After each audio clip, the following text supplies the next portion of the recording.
T&D Sports, an exclusive video broadcast.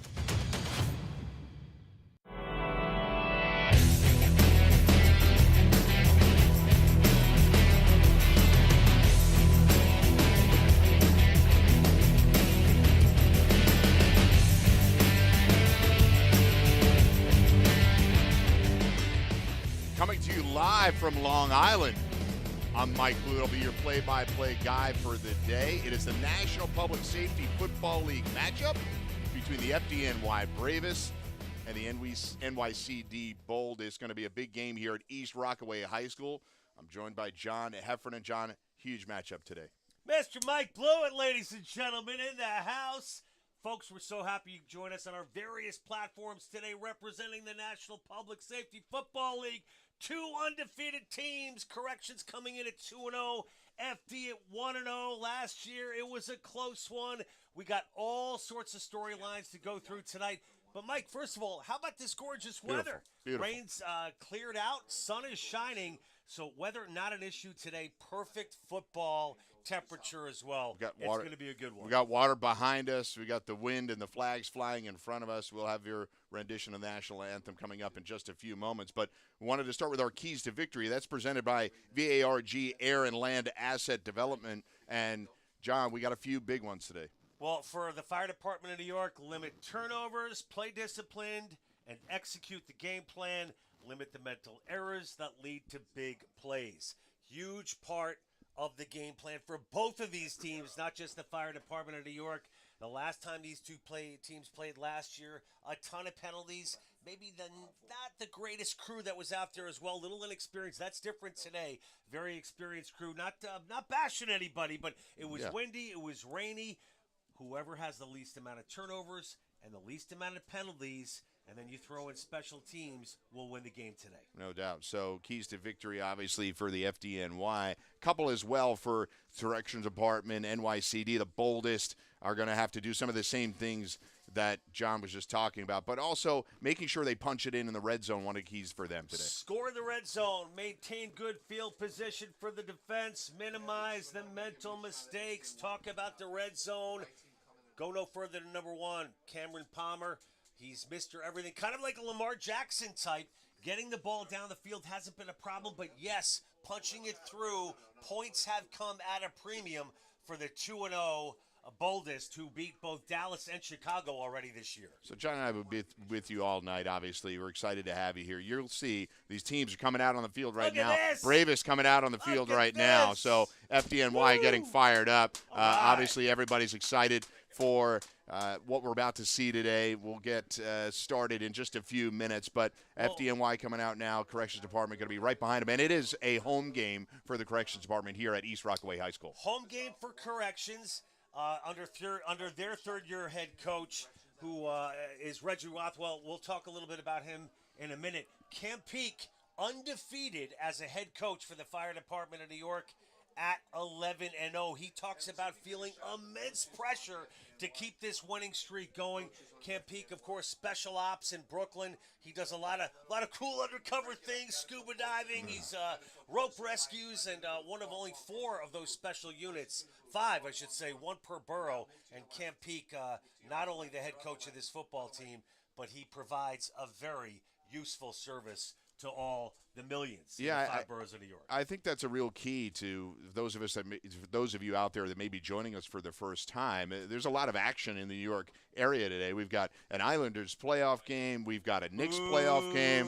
We've got a Rangers playoff game tomorrow. The Yankees and the Mets are obviously in action, but very few of the games are going to see the level of passion that these two teams have. The National Public Safety Football League has 18 teams from around the country that compete against one another in various fashion, and they're all competing for a huge title, and FDNY is the national defending champs. Returning champs, undefeated last year. They played for the co-national championship and the Fun City Bowl. 2 of the best teams, the police department and the fire department, kind of on a collision course, as it were, and once again, fire comes up on top. And, so I expect more of the same. It was a close game last year. I think the big difference will be today, the good weather, But special teams going to play a big part of this as well. We talked about Camp Peak. Special teams coach Stevie Orr has his guys ready to go, including one of the best kickers in the league. Yeah, so when we come back, we'll be talking about starting lineups, player spotlights for each team, and certainly hammer those keys to victory home. Right after these messages, we'll be back at East Rockaway High School for kickoff. Dave Portnoy is known as the founder of Barstool Sports and is known for his sharp commentary and down-to-earth one-bite pizza reviews. Dave created the Barstool Fund during COVID and raised $50 million to help small businesses stay afloat. What worked with the Barstool Fund? They knew they were giving us money, and the money was going right to the businesses they wanted to give the money to. People knew where the money is going, and we're 95.1% of every dollar that is raised goes to our great heroes. Yeah, and that's a huge part. I did all the research. I've known about you guys. I want to hear what you rate the Tunnel to Towers Foundation. Right, which is always high pressure when I'm sitting right next to the guy. It's like, but we'll give it 10, even though I don't generally give 10s. That's a rookie score. We'll give it 10. I wouldn't be here. I wouldn't be here if it wasn't a 10. You know, we ask for $11 a month. $11, you get a full pie. You're good to go. You skip one pie. You skip one pie, and you help a hero and their family that are left behind. So let's do good together. Let's do it.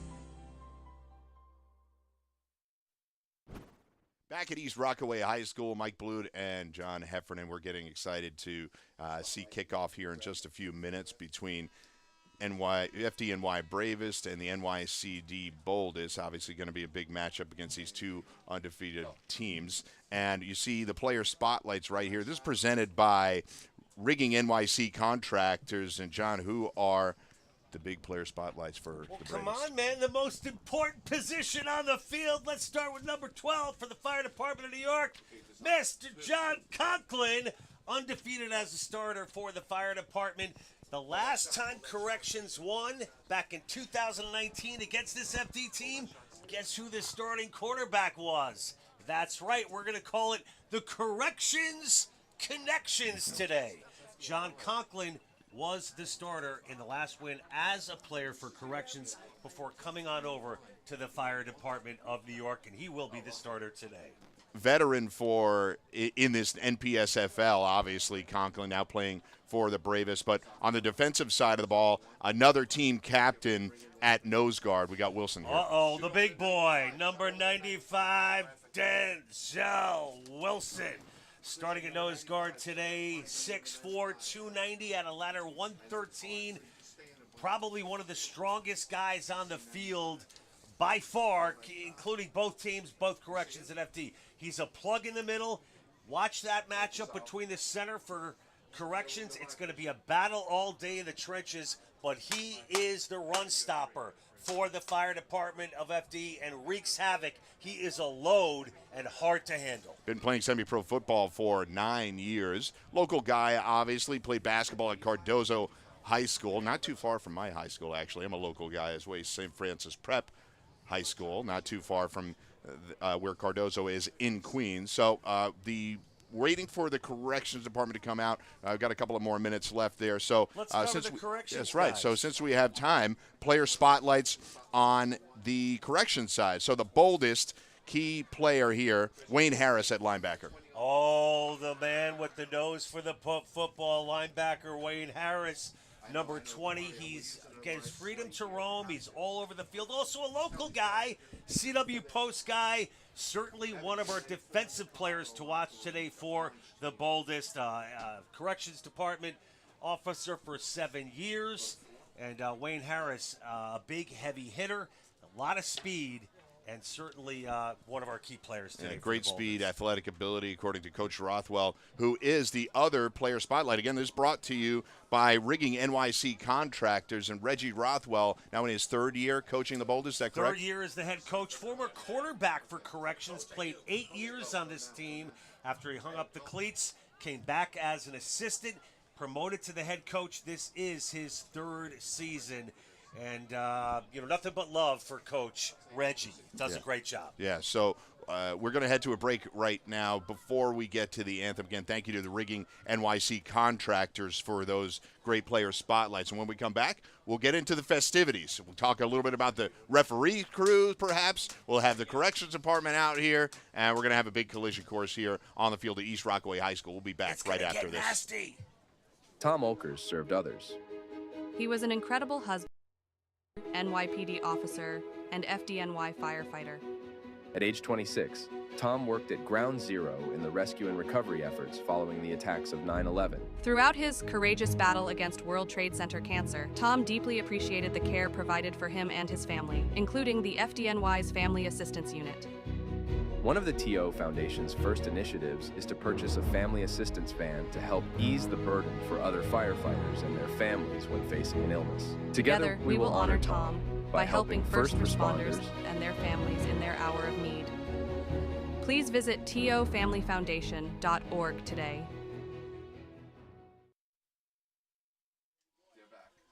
Back at East Rockaway High School, Mike Blewett and John Heffernan. We got the Department of Corrections is out on the field. You see them carrying the flags, excited to get started.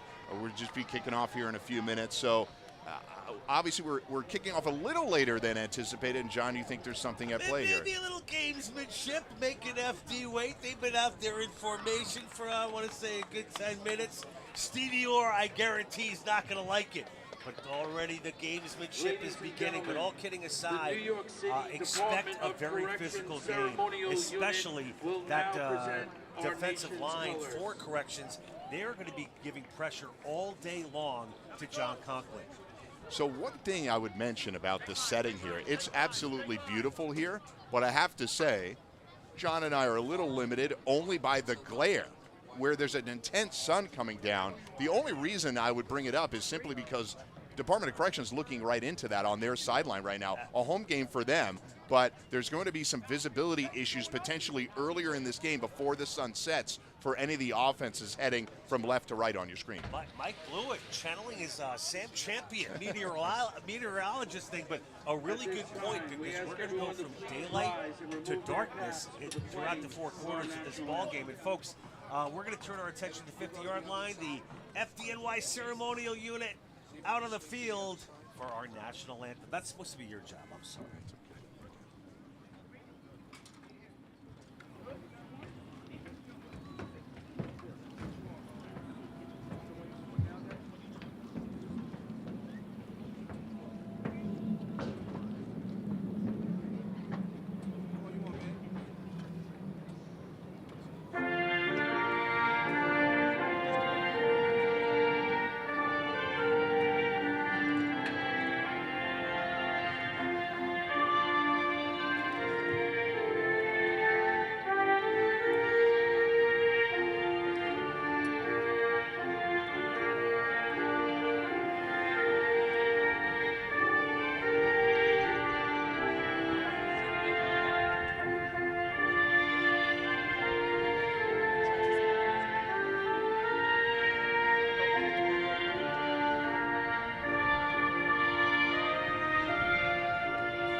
Excited to be here, obviously, at East Rockaway High School. Beautiful rendition. The sun beaming down on the field, the flags waving, very patriotic moment, which adds to the intensity of this situation as these teams are about to kick off. They have a huge service. They lend a huge service to us as citizens of New York. You're a New York guy, I'm a New York guy, and for them to be here playing for the love of the game says a lot. Mike, I'll get goosebumps. Goosebumps after that anthem. A gorgeous night, and well said, Mike. Of course, if you look at corrections, 8,000 correction officers employed on Rikers Island. It is a tough place to work. Not only are these guys tough on the gridiron, they are tough off of it. They deal with some of the high-level, high-class offenders, which frankly are some of the most violent offenders at Rikers Island. And these guys can barely get out to practice. They have maybe 30 guys to practice. They can only practice at night. 50 guys in the graduating class from the academy for the corrections department. A much bigger pool that FD is able to pull from, with certainly hundreds coming out of the fire department academy as well. Right. So no excuses. It's going to be a tight one. It's going to be a tough one. These teams always play each other close. 6 points, I believe, was the differential last year.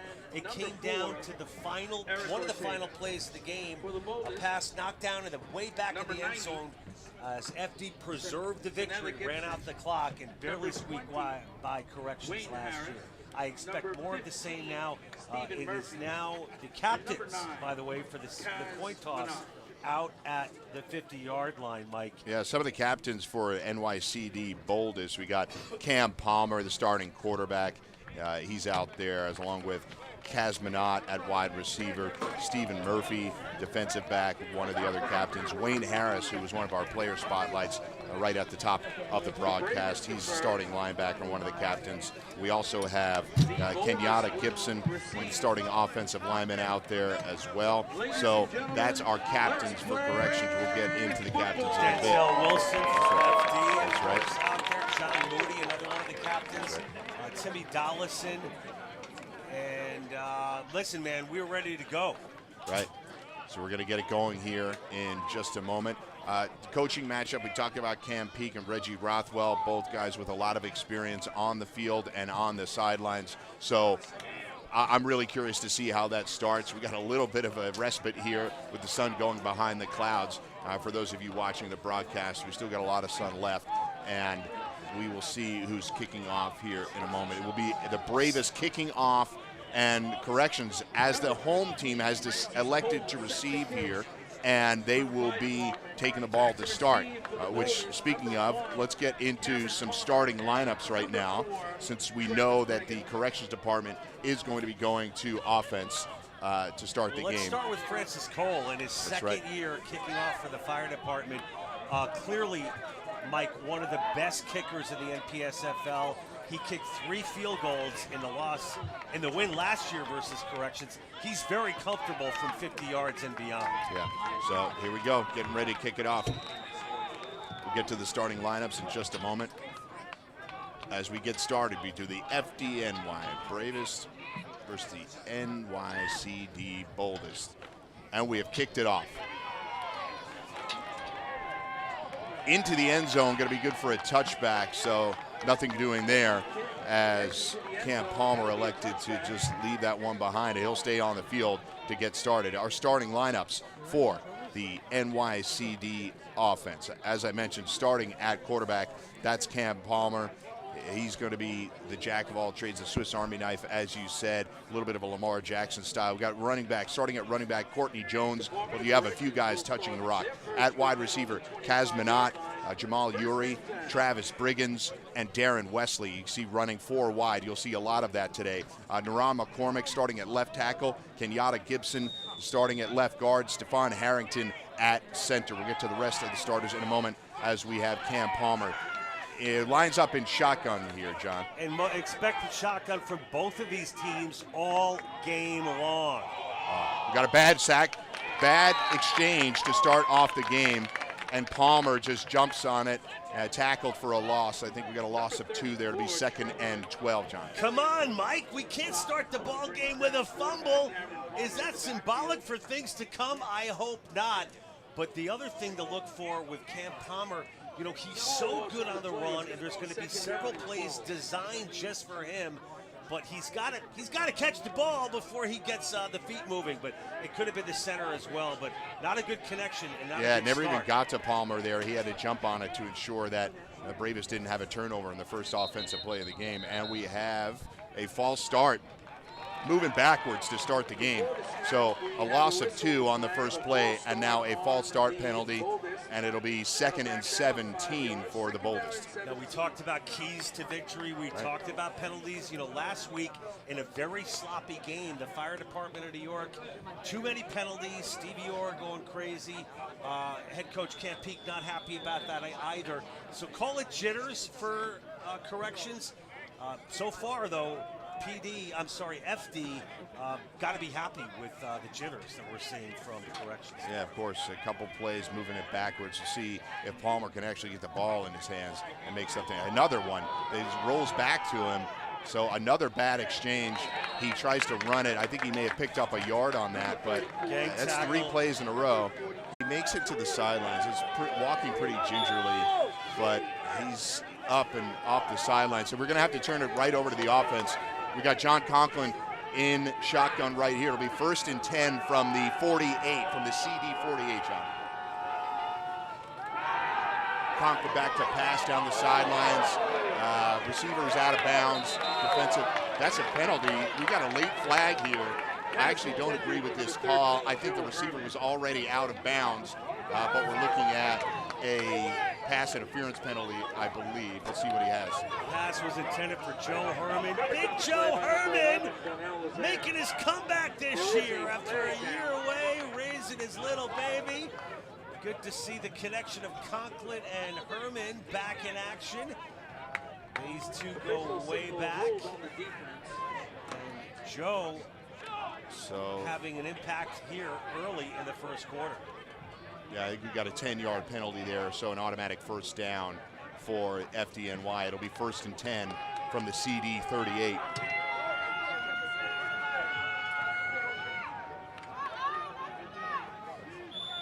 All right, here we go. Conklin under center, a shotgun yet again. Great field position for them. They haven't even really run an offensive play yet. A handoff, no, a fake handoff and an easy completion there, dropped by, I believe that's Herman. Here, you could see a little extra zip on that ball, but get these early jitters out of the way, and let's get a little more flow, boys. So Shawblair back to punt. 2 guys back for CD. That snap skipped to him. He gets a great kickoff, but it's going to roll into the end zone. Tough hop, well placed, but that one rolls into the end zone. So we've had a couple of offensive possessions, but very little offense. We'll see if the CD can actually get back out here and run some positive offensive plays. Absolutely. Yeah, so we'll see. You know, a little bit of a mixed bag there. Too many penalties, some bad snaps, not a lot of flow. I'm looking forward to this next series to just kind of see how we get the flow going. Yeah, we'll see if Cam Palmer, we'll see if the center exchange can get going here with Cam Palmer and his center. Cam Palmer, long, lean, some would say one of the best athletes on the field. Right. As we talked about, he cannot get into the habit, though, of busted plays and running just for the sake of running. Got to be patient in the pocket. On the scramble, that's not Palmer. That's number 5. Is that Lamonte Ailes? Yes. So Lamont Aviles. Lamonte Ailes, yeah. So they're doing a little bit of a rotation. I think Palmer lined up at wide receiver on that play. So they're mixing it up early, and Palmer remains outside. Well, Palmer is a converted wide receiver, correct. But interesting. Correction showing a different look here today with Palmer. They wanted to get some sort of positive gain there, so they do pick up a 1st down. A great scramble there. It'll be 1st and 10 at the 30-yard line. Ailes again in shotgun. They're running 5 wide here. Another bad snap. And then Ailes, but complete. That'll be another fumble. 1st down, but the Bravest jump on the fumble again. It'll be 1st down for the Bravest. So another completed pass for the Boldest gets put on the deck, John, and it'll be 1st and 10 for the Bravest in CD territory number again. 34, Trevor Elam. I mean, another big pop from that secondary. This time number 34. Yes, they let up the completion. but they are pounding these receivers from the corrections department, and yet another turnover. Yeah. So while we have a moment, why don't we get the FDNY starting lineup for offense? We know Conklin at wide receiver there. We'll pull up the starting lineups in a moment so you all can follow along. But it'll be 1st and 10 from the 47. They basically take over the similar place they did last time. So right after this play, we'll get to the starting lineups. Conklin again under center. Got single backfield, 4 wide here. And we have a handoff right up the middle just for a short gain of 2. First and to be 2nd and 8 from the 45, and here's the Bravest starting lineup. We know about Conklin at quarterback, Tremaine Wilson at running back, the wide receivers Joe Herman, Evan Flowers, Gerard Waterman, Eric Ortega. At the line we have left tackle Craig Wells, John Seda at guard, Daniel Oliver at center, Jarrett Howe at right guard, and right tackle is Adam Jensen, John. There you have it, that last tackle made by number 52, John Pierre Lewis for the corrections department on a short gain for FD.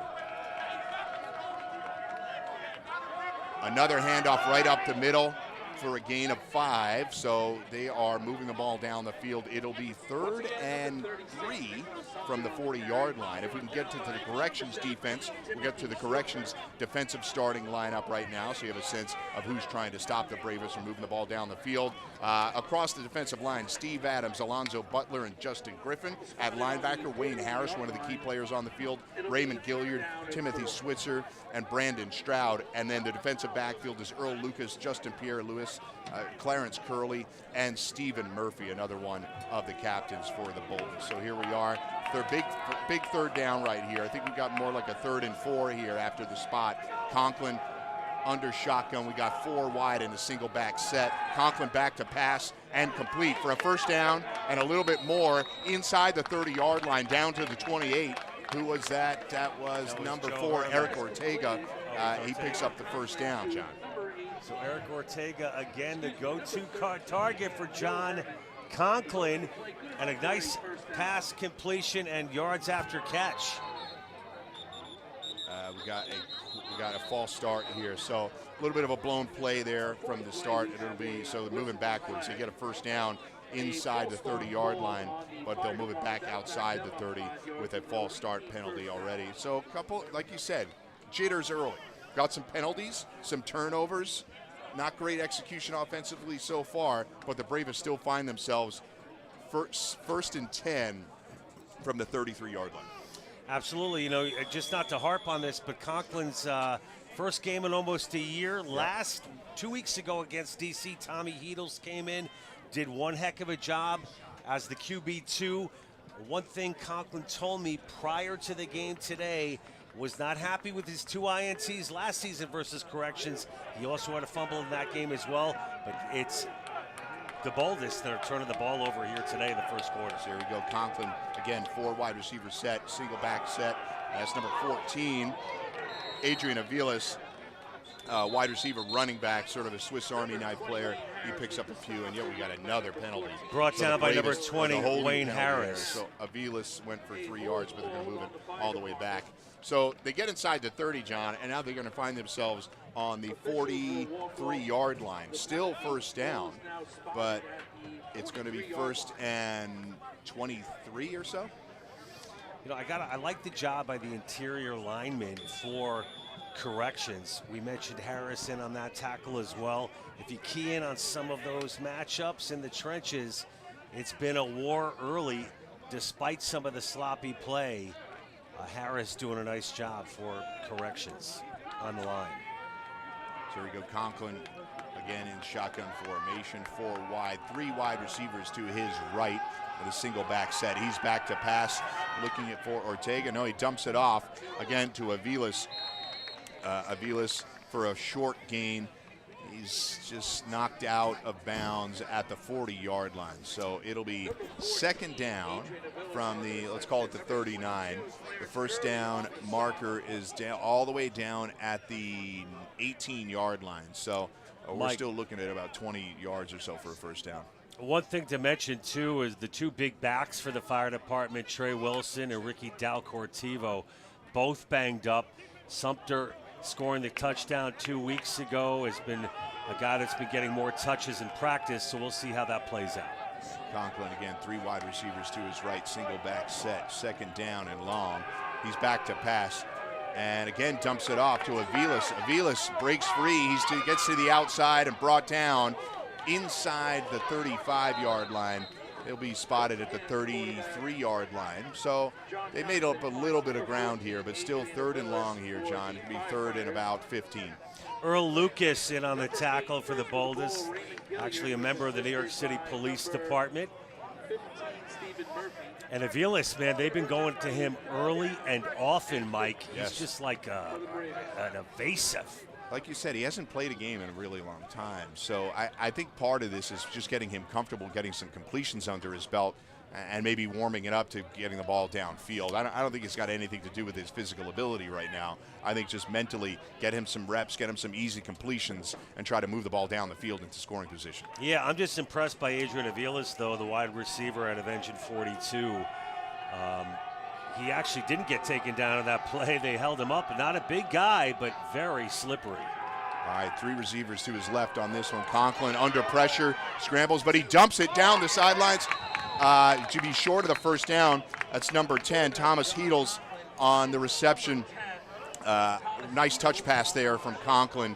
They don't get the first down, though. It'll be 4th down, and it looks like they're going. It's 4th and about 4 here.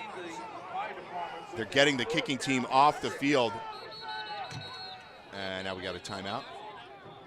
Yeah, FDNY calls the timeout. So FDNY calls the timeout. And when we come back, it'll be a big 4th down. We'll decide if they're kicking or if they're to go for it early at 4th and 5. We'll be back to East Rockaway High School after this message.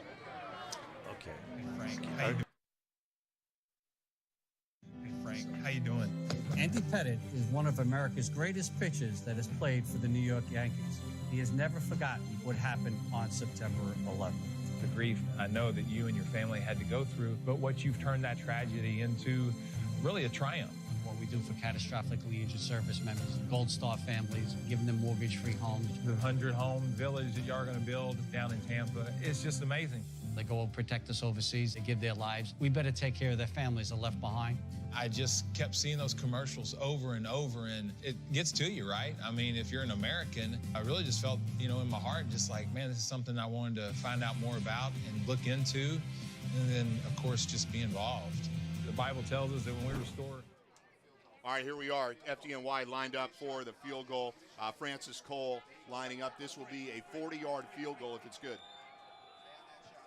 Francis Cole, second-year player, one of the best kickers in the league.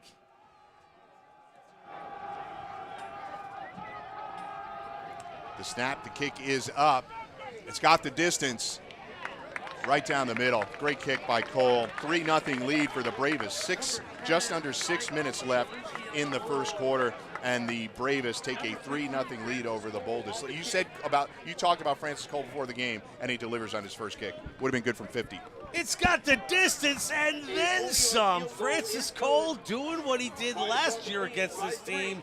The first points of FD of the game off the foot of Francis Cole. Central Connecticut State guy, I believe. Very capable of playing Division I back in college and really comfortable from 50 yards and even beyond. So special teams and Stevie Orr, the cranky special teams coach for the fire department, has to be happy with that. The first 3 points of the ball game. FD up 3-0, folks. Yeah. It'll be Cole kicking off again. Cole works at engine 59, so as we can see, special teams going to be a big part of what the FDNY is going to be able to do. Probably have the big advantage on the kicking side there. Cole actually not kicking off right here. DeFelice. We got Bryant DeFelice. He's EMS Battalion 50. He put it into the end zone to start off the game. We'll see if he's able to do that same thing right here as DC tries to do something with the ball here. All right, we got a return here, picked up at the 10. That is Cam Palmer. Cam Palmer taken down at the 19-yard line. So he picked it up at around the 10, got it up to the 19. We'll see what they do here on offense. Is it going to be Cam Palmer? And good news, we've got Kaz Minot back out here on the field, John. Oh, glad to see that. And on that tackle, number 88, Joseph Philippas out of engine, what is that, QTRG? Anyway, Kazmanat is the story here right now, folks. I'm so happy to see number 9, the 45-year-old wide receiver. He's going to smack me for telling everybody his age, joke. But Kaz, the vice president of this team, good to see him healthy and made a huge catch in this game. Wasn't able to hold on after the reception. And I want to give a shout out to all the coaches and staff for this hard-working corrections team, including Briggins and Reggie, the head coach, and the entire staff that have worked very hard to get this team to where they are at 2-0 this season. So we got Cam Palmer there. You can see Kazmanat right there back on the field. He's lined up out on the right. We've got 4, 2 to his left, 2 to his right. Cam Palmer back in shotgun. He's joined by Naeem Coakley at running back. Another bad snap, and Cam Palmer's got to jump on it. This is not going to work long term. Cam Palmer's not even able to do anything right here. So another shotgun snap skipped to him. As you can see right here on the replay, Cam Palmer doesn't even have a chance. Gets between his legs, and he just has right into the line of scrimmage. It'll be 4th down. So Godfrey early, Taylor John, in on the tackle lot of for the fire struggles department. offensively for the Department of Corrections. Quarterback number 5, Lamonte Ailes.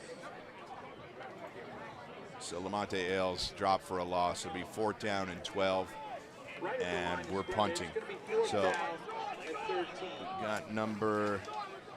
got is that Justin Griffin back there?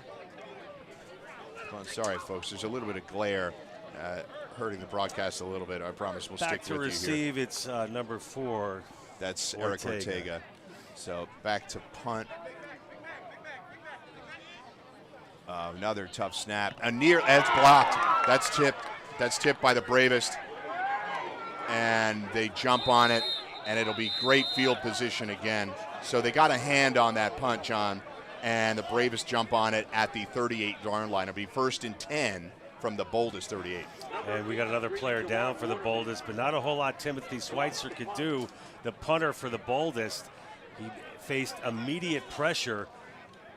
And it's been, again, special teams. Stevie Orr, his guys are coming through, this time blocking the punt. And let's try to get a number of the player that's down. Number 88, I think Scott Coppin, the tight end. He's down, injured. So breaking the action here. We're going to go to a break right here. Hopefully Scott Coppin's able to get up after this message. So how many saw Forrest Gump?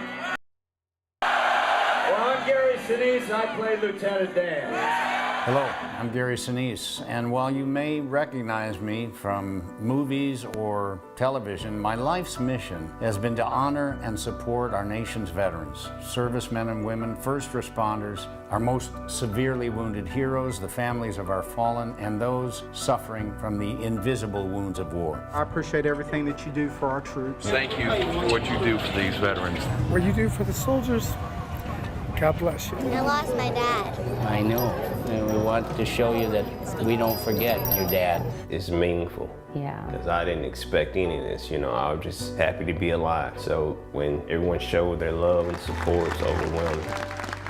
Please join me to help us help our defenders who keep us safe and our communities strong. Donate today at GarySiniseFoundation.org.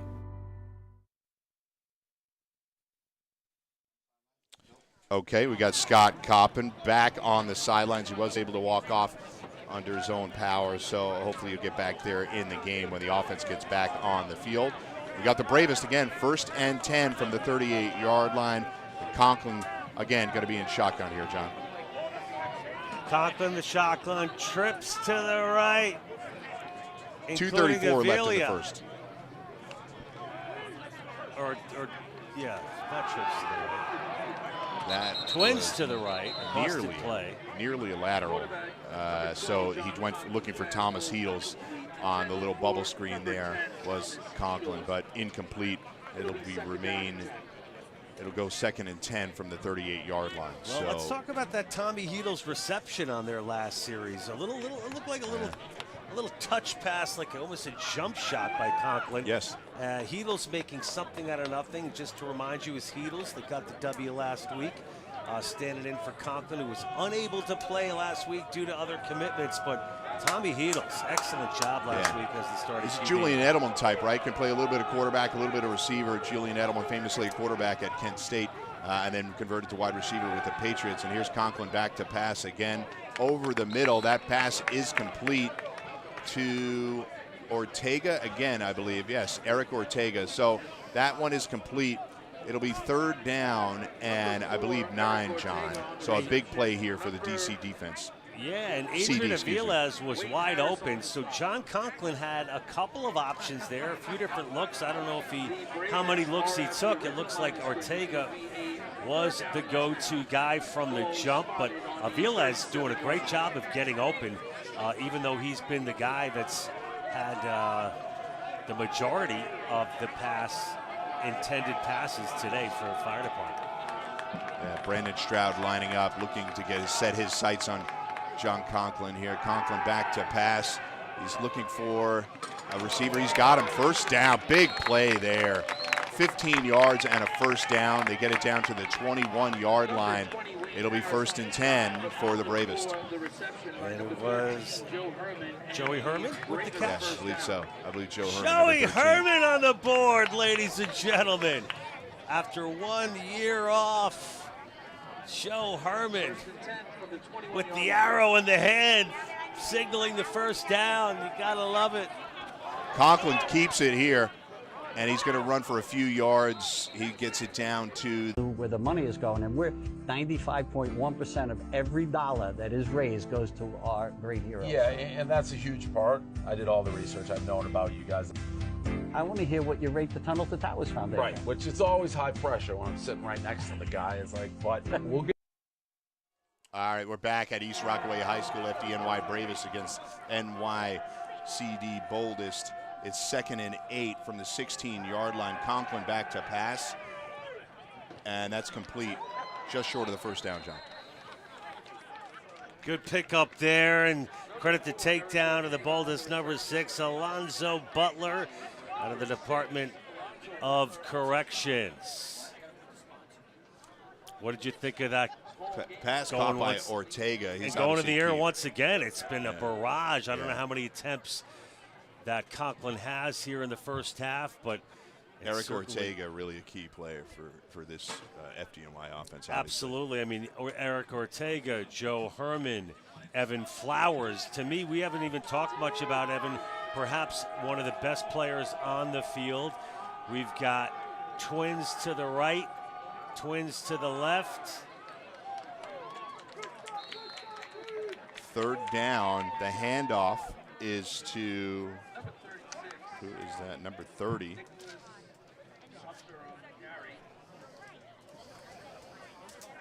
Don't have that. Don't have a number 30, do we? Number 30. 38, that makes a lot more sense. 38 is Papleto Shawblair. So listed as a D-back, but obviously a Swiss Army knife and able to do a few different things for this offense and defense, John. Absolutely. So the push continues here for FD. It's been a defensive battle, kind of a sloppy game, a lot of penalties, only 3 points on the board through that 1st quarter. But threatening once again is the fire department. Big 1st down there. It'll be 1st down and goal as they're just inside the 10-yard line at the 9. Conklin has got 3 wide. Tough snap. Fade pass in the end zone. Got contact before the pass falls incomplete. So incomplete pass will be 2nd and goal from the 9. Timothy Dollison throwing into double coverage. I mean, Conklin throwing into double coverage. Here it is again. Conklin puts a floater out there. Dollison, come on. Well, look at the contact. Not even close. Number 22, Clarence Curley. Well before the ball got there. Tim Dollison from Engine 294 mistimed his jump a little bit. There was some contact, but I like the fact that they held on to the flag there. That was, I don't think that was enough to necessitate a flag. Last time Herman and Conklin hooked up, 2 touchdowns and 2 passes. I want to see Joe Herman get a little more involved in the receiving corps. So you got 4 wide, even though they're at the 9-yard line, 4 wide here. Eric Ortega in motion, Conklin back to pass. Plenty of time. And Ortega again over the middle. Complete pass to Ortega for a modest gain there, 3 yards. It'll be 3rd and goal from the 6. So key play here for FDNY Bravest. Watch Stephen Murphy, too, playing a stellar defense for the Boldest. Murph, boom! Big tackle. Look at Murph. Just dogging it out there. I mean that as a compliment, like a wild dog. Murph has just been all over for the Boldest, tearing it up. Right, approaching 12 minutes left in the first half. Conklin back to pass and a handoff up the middle to Thomas Heedles. And we got a flag down. Couple of flags. And they kept pushing and pushing and pushing, and it's in the end zone for a touchdown, but we'll have to see what this flag is. I think we might have a hold. Could be a face mask. We'll have to sort it out here to see if this touchdown stands.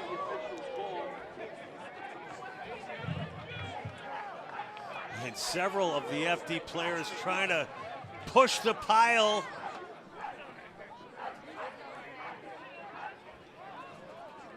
So let's see what the call is. That was a face mask. There we go. I just say he got a hold of Heedle's face mask. So I think this one will stand. We've got Francis Cole out here for the extra point. So it officially is 9-0 FDNY with the extra point pending. The call made there, obviously by head referee Charles Groh.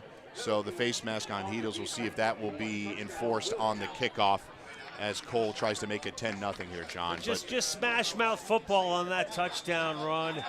And really, if you look at the one for all for one mentality of that offensive line, just like they do putting out fires, it was a team effort in getting those 6 points there. Pushing. Got offsides on that extra point, but it's good anyway, so they'll decline that. Cole makes it true. 10-0 now for the FDNY. They take the lead with 11:51 left in the second quarter. FDNY has a 10-0 lead over the NYCD Boldest. We'll go to break and come back to East Rockaway right after this. So how many saw Forrest Gump? Well, I'm Gary Sinise. I play Lieutenant Dan. Hello, I'm Gary Sinise, and while you may recognize me from movies or television, my life's mission has been to honor and support our nation's veterans, servicemen and women, first responders, our most severely wounded heroes, the families of our fallen, and those suffering from the invisible wounds of war. I appreciate everything that you do for our troops. Thank you for what you do for these veterans. What you do for the soldiers, God bless you. I lost my dad. I know, and we want to show you that we don't forget your dad. It's meaningful. Yeah. Because I didn't expect any of this, I was just happy to be alive. So when everyone showed their love and support, it's overwhelming. Please join me to help us help our defenders who keep us safe and our communities strong. Donate today at GarySiniseFoundation.org. All right, we are back at East Rockaway High School. Francis Cole kicking off. He gets that one into the end zone. Not going to be a return. Jeez, he hit the crossbar on that one. So he went way, way over their heads. And you can see 10-0 Bravest Boldest. 11:51 left in the second quarter in this National Public Safety Football League matchup. And we're going to go to the NYCD offense right here. We didn't get a chance to highlight them earlier. And this is brought to you by the Uniformed Firefighters Association and Uniformed Fire Officers Association. We know Cam Palmer's the starting quarterback with Courtney Jones in the backfield. Kaz Minot, Jamal Uri, Darren Wesley, and Travis Briggins at wide receiver. Nora McCormick, Senyata Gibson, Stephon Harrington was the starting center. Steve Boomer and Christopher Hirsch wrap up the offensive line there. And right after this snap, where it's 1st and 10 from the 25, we'll get to the FDNY starting defense, John. A lot of Wildcat from head coach Reggie Rothwell today, mixing up his quarterbacks. But back under center, it is number 1, Palmer. Cam Palmer tucks and runs here. He tries to get outside for a gain of just about 8 yards, but we got a flag down, and I think we got a hold again. So the NYCD, John, is just struggling with penalties and turnovers. They're really having a hard time getting going on offense. Let's talk about a little defense, man. How about that tackle by Savion Adams? Tracking down the big man. Cam, the speedster. Look at the pursuit here. That's a design play, Mike Blewett. No doubt. Boom, missed him there, but the follow-up. And like with you the said, head on down, the tackle. Savion Adams. Sorry, to highlight the Bravest defense. My bad. 43, Mike Song, Denzel Wilson, Carberry. and John Cunningham, the defensive lineman. Mike Selazitsky, Frank Zerbo, Trevor Elam, John Esposito at linebacker. And we got Darren Payne, John Moody, Christian Malara, and Khalifa Forbes in the defensive backfield for the Bravest. That pass picked off, deflected and picked off by the Bravest. And they'll have it again, first down in CD territory. John, plagued by turnovers and penalties early is this offense, but a huge defensive play by the Bravest. We'll see.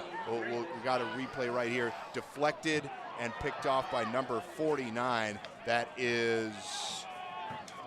Well, you got John you got Esposito. Ricardo Cardenas that broke up the pass first, and then it was John Esposito, Johnny on the spot. And I got to give a shout out to Jonathan Carberry, who made that hit on Palmer the play before. My bad. But once again, it's that secondary, Mike Blewett, that has been the difference so far today, creating yet another turnover and another pick for Cam Palmer. Yeah, they forced 2 fumbles and now a deflection that turns into a interception for linebacker John Esposito. This one will be first down at the 15-yard line. So incredible field position again for the Bravest. Conklin back to pass 3 wide. He's got a simple handoff right there up the middle for a few yards. I think that's Papleto Shawblair again with the handoff. So nothing wrong with a little draw play there, Mikey. Yeah. Draw play to number 38. Is that Shawblair? You know, I may have that number wrong. I apologize. That might actually be Nicholas Sumter at running back. It was Sumter, 36. Sumter, who had a touchdown 2 weeks ago against Corrections. So I told you Sumter's going to get a few more looks today. Haven't seen much Trey Wilson. Haven't seen Dalco Tivo at all. So Sumter with the touch there. Conklin back again, second down and about 6 right now. Under 10 minutes to go in the first half. Oh, wide open for a touchdown. Easy pitch and catch right there. The touchdown to Timothy Dollison, John. Timothy Dollison. And folks, second quarter, the points are starting to pile on. Too early to say the B word, Blewett? Blowout? Yeah. Blowout? I don't know. I don't know. I mean, we got a long way to go. We need a competitive game here. That's John. right. We can't talk about that. We got to keep our ratings half. up. But I will say this. John Conklin, prior to the game today, telling me not only the best receiving core in the league, even more impressive, according to John Conklin, the best defense in the NPSFL. And, Mike, they have shown it here today. Yeah, it's tough to compete with. Obviously, they've forced 3 turnovers already. They've taken over inside Corrections territory 3 times already. They've turned that into soon-to-be 17 points. That's not goal kicking. Yeah, DeFelice getting a shot here at extra point, and it's blocked right into the line of scrimmage. So a dead ball there. Now, is he going to try and run it out? Just kneel it down. There we go. So he does get tackled. Gang tackled. So, all right, that's it. 16-0. Says DeFelice's extra point is blocked right there. When we come back from East Rockaway to East Rockaway High School, we'll see if the Department of Corrections can get something going on offense. For over 2 decades, Rigging NYC Contractors, Inc. has been the go-to provider of rigging services in New York City. Specializing in construction and industrial rigging, as well as machinery moving, we are dedicated to delivering safe and timely solutions. Our team consists of licensed master riggers, operating engineers, teamster drivers, steam fitters, and iron workers. No matter the industrial or construction application, we have the lifting solution for you. In addition to rigging services, we offer specialized trucking services to handle equipment and materials. Our fleet of tractor trailers and experienced drivers make us the premier choice for New York trucking, including oversized freight and heavy loads. When it comes to rigging, trust the experts, the licensed master riggers at Rigging NYC Contractors. Contact us today for more information and let us make your next project a resounding success. All right, here we are back at East Rockaway High School, and it is, again, DeFelice kicking off. He gets it to the 5-yard line. Cam Palmer receives it. He's across the 20 to the 25 and dropped right there, right at the 24, 25-yard line. It'll be 1st and 10, a little bit better field position, at least field position that they've earned. It'll be 1st and 10 from the 24. But, John, something we talked about during the break is just this FDNY Bravest defense really being dominant. Well, 89, Stannis there with the shoestring tackle on the kickoff again. Special teams coming through, a good coverage there by number 89 for the Bravest, Keith Stannis. And credit Stevie Orr for really being one of the most disciplined, hard-nosed coaches in the league, but you're seeing it pay off here today for the fire department. He's, to your point, Stannis as EMS Station 58 on 1st down. We got finally some positive yardage here for the NYCD offense. That is number 4, Travis Briggins. He takes it outside for a gain of 7. We're going to have 2nd and 3, excuse me, from the 30-yard line.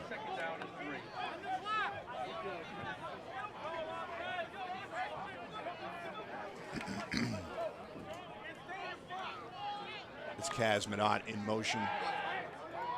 And Ailes under center, complete pass to number 7, Darren Wesley. I think we have finally a 1st down for the Department of Corrections, sir. Yeah, and Darren Payne, number 19, in on the tackle. The D-back out of Station 16 EMS for the Bravest, not giving any breathing room whatsoever. A bang-bang play and a great job by Payne. The secondary, Mike, has been swarming all game long. They usually play the 3-4. Look at how close these guys are to the line of scrimmage here defensively for Fire. All right, they reset that spot. It was about 3rd and 3. And that's a keeper by Ailes. And he's not get to the 1st down marker. It's going to be 4th down here. Are we in 4-down territory already with 8 minutes left in the 2nd quarter, John? It looks that way. Look at Godfrey Taylor. Bang! Man, they are just absolutely swarming defensively. At a ladder 151. Ailes remains under center. Palmer split out wide. Man in motion here. Check out number 44, Zerbo. Yeah. On the left side for the FD. That's actually number 44. Yeah, Zerbo. Watch Zerbo move. We're going to call a timeout here. CD did not know exactly what they needed here. I think they called a timeout. Yeah, okay, there we go. We're in a timeout. So it looked like he called it. It wasn't granted to him, but finally get it. So Ailes calls the timeout. We'll see what they have coming out of it. It's 4th and it's a long one, John, almost 4th and 2. So with just under 8 minutes to go in the 2nd quarter, we do see FDNY with a 16-0 lead over the Boldest. It's been a matter of turnovers, hard-hitting defense, like you've highlighted the defensive backs several times, interceptions, fumbles, and then punching it in when they get in the red zone. So a nice job really on all facets by the FDNY so far. Yeah, special teams as well. One thing we haven't talked a whole lot about is the offensive line for the fire department, giving all sorts of time for John Conklin to throw the football. I want to give a shout out to Tim Caffrey, who hung him up. A big hole to fill on that O-line, replaced by Craig Wells this year. Also the captain, John Seda, at left guard, Jared Howe, number 15, number 59 at right guard. So O-line for FD, holding up their end of the bargain, giving plenty of time for Conklin to throw the football. Great point. Very little pressure on Conklin. that easy pitch and catch for the touchdown to Dollison on the previous drive. So, all right, they have elected to punt, so they changed their mind. Instead of going on 4th and 1 in their own territory, it would have been aggressive from their own 30. We do have Schweitzer back here to punt. And he fakes it. Schweitzer ball's out right near the first down. It's going to depend on the spot here. I don't know if he got it. Another player down, Mike. I think that might have been Schweitzer, the punter who elected. So it's number 17, yeah, Schweitzer, yeah. So you see Schweitzer tucks and runs right there. Look at the big fella go! On the run by Timothy Switzer. I think he tripped over the 30-yard line. Easy for me to say from up here. All right, so he didn't get there. So after all that, John, it's 1st and 10 for the Bravest. Another turn. The fake punt. It's a bold call. Here's what I don't like about that. What I don't love about that. It's 4th and short. You need it desperately. You take your quarterback and your biggest playmakers off the field and let your punter try to run for it. I think it's outthinking yourself. If you're going to go for it, keep your best players in there and run it. Especially with the field position they had, which wasn't good, obviously. So good analysis there, Mike. Couldn't agree with you more. So, all right, a little pitch here from Conklin to. We've got a flag. Man, play is blown dead right in the middle of it. Adrian Aviles again getting a toss there. It looked like he was ready to go. You get a false start. You got a break in the action here. I think somebody might have called a timeout. 7 minutes and 17 seconds left in the second quarter. We'll take a break right here and come right back to East Rockaway after this. Tom Olkers served others. He was an incredible husband, father, NYPD officer, and FDNY firefighter.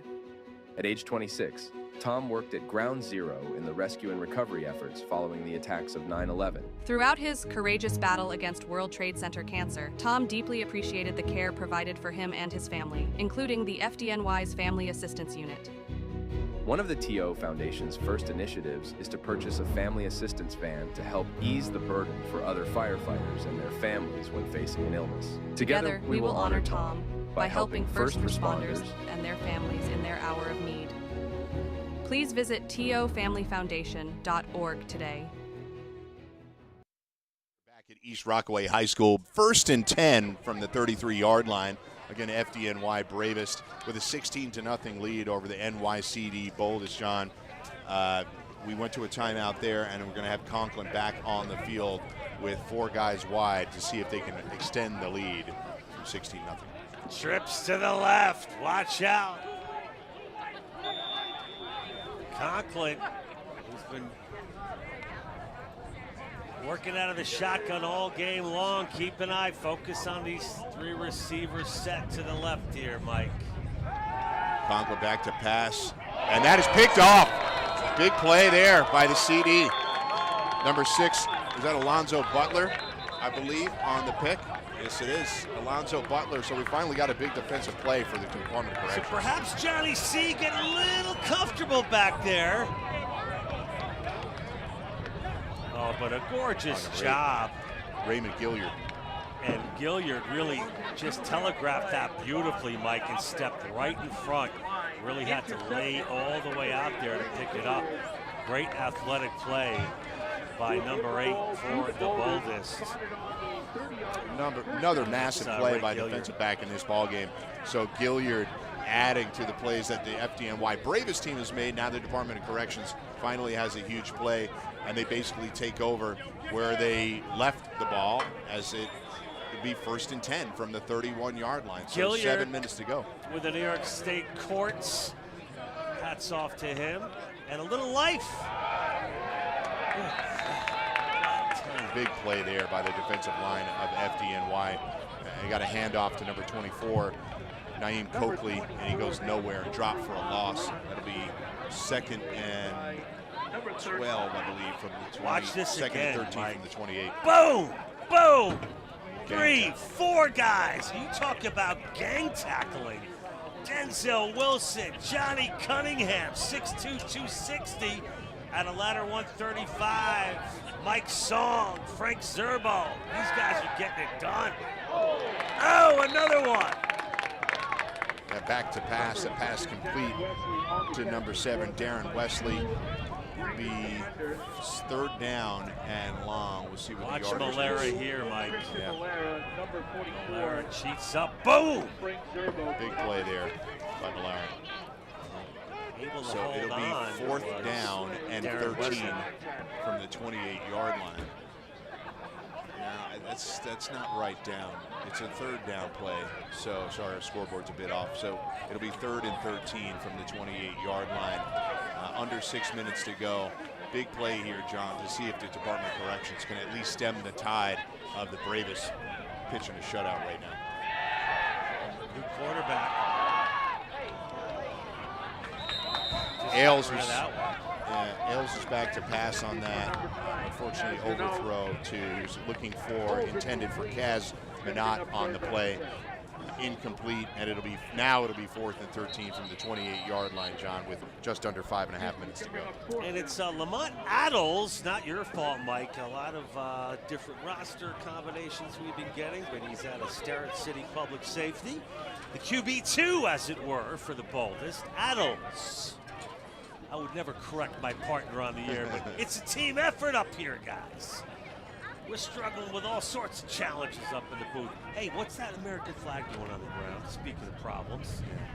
He's got a little guy picking it up. Oh, okay, all right. We got the little guy picking it up. There you go. There he There goes. you go. Turns Can we it get a upside shot down. of that? The little kid with the flag. All right, Schweitzer with the punt. Great kick. Ortega catches it over his head. He takes off the sidelines across the 50 to the 40-yard line and ridden out of bounds at the 38-yard line. It'll be great field position again. 1st and 10 from the 38-yard line for the FDNY Bravest. Somersaulted out of bounds by Chris Palmer. But there was a flag on the play. So they're going to bring that back, Mikey. I believe so. We got a flag there. Continues to set here on Long Island, New York. A beautiful night out here in Long Island. And Mike, we got a pretty good crowd. Look, we do. This place is packed. We do. We're at East Rockaway High School in East Rockaway.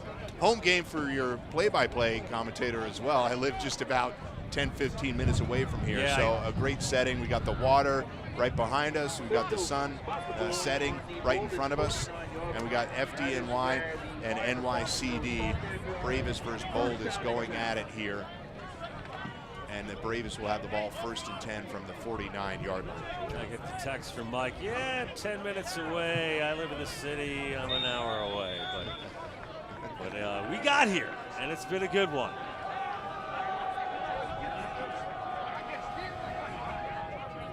All right, Conklin back to pass and a handoff. Right up the middle. Big gain.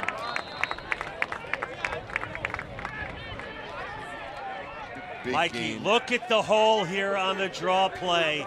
You could drive a car through it. Wow. Beautiful job by the offensive line for the Fire Department of New York. It's the trenches, it's the battles that are being won right now by the FDNY.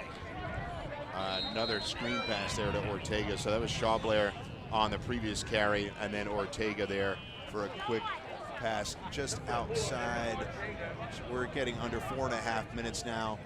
1st and 10 from the 39-yard line, and on that play, that's good for 4 yards. So it'll be 2nd and 6, I believe, from the 35-yard line, John. Mike, they're doing a Herculean effort of, with the sun, trying to find out what the downs and distance are. We got, thank goodness for Mike. I do my best, buddy. Only a partner like you can keep me on the straight and narrow. Loss of yards there.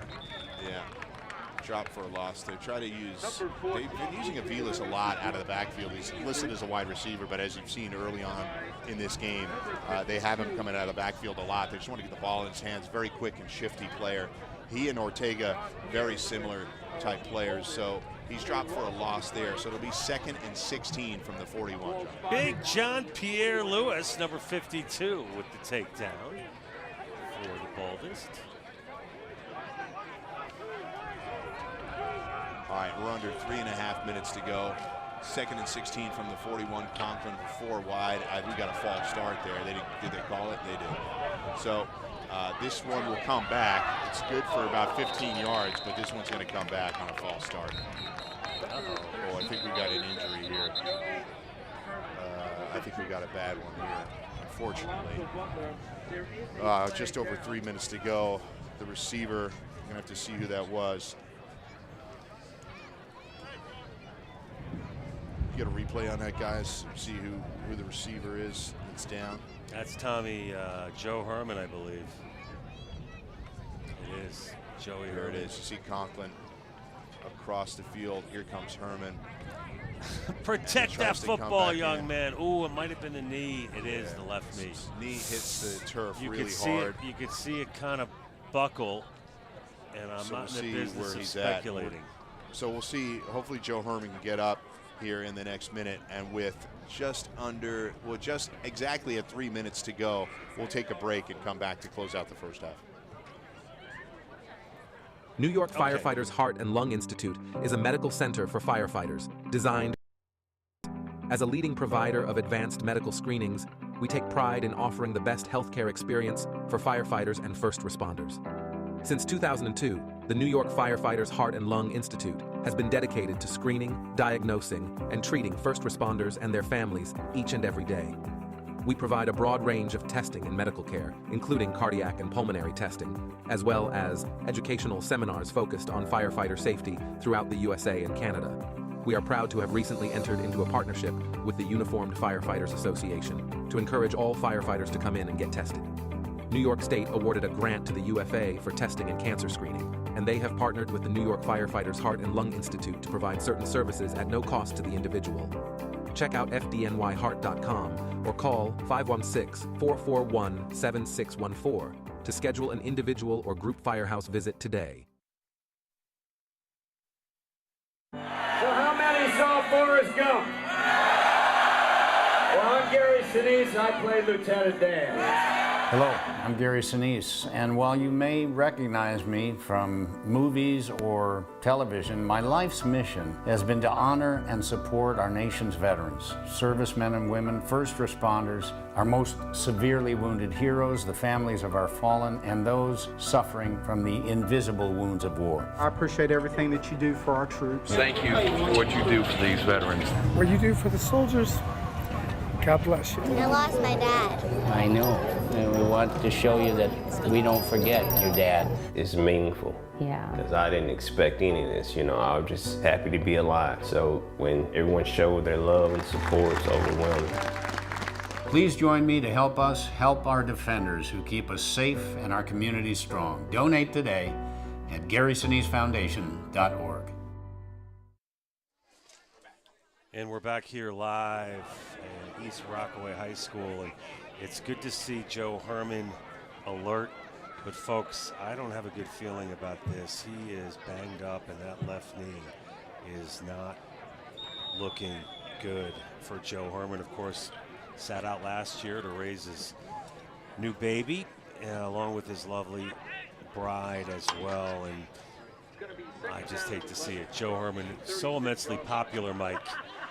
So much so that the guy that had number 13 last season handed it over to Joe with no questions asked and gave it back to him this year. Wildly popular guy and a true veteran, and I hope he's okay. Joe works at a ladder 111, so unfortunately he had to be helped off the field, and we'll see.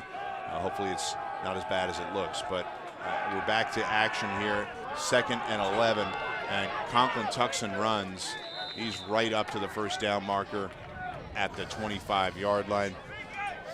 In on the tackle was number 15, Stephen Murphy. And here's you see John Conklin back to pass, and then he tucks and runs. Who says Conklin can't run?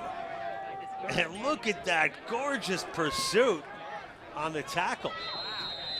I think that was number 43 that got in there, Savion Adams. All right, so on that third down play, a really quick one out to Ortega, and he picks up the first down. He's pushed out of bounds. So with 1 minute and 52 seconds left, we are we got a first down here. First down at the 22-yard line, excuse me.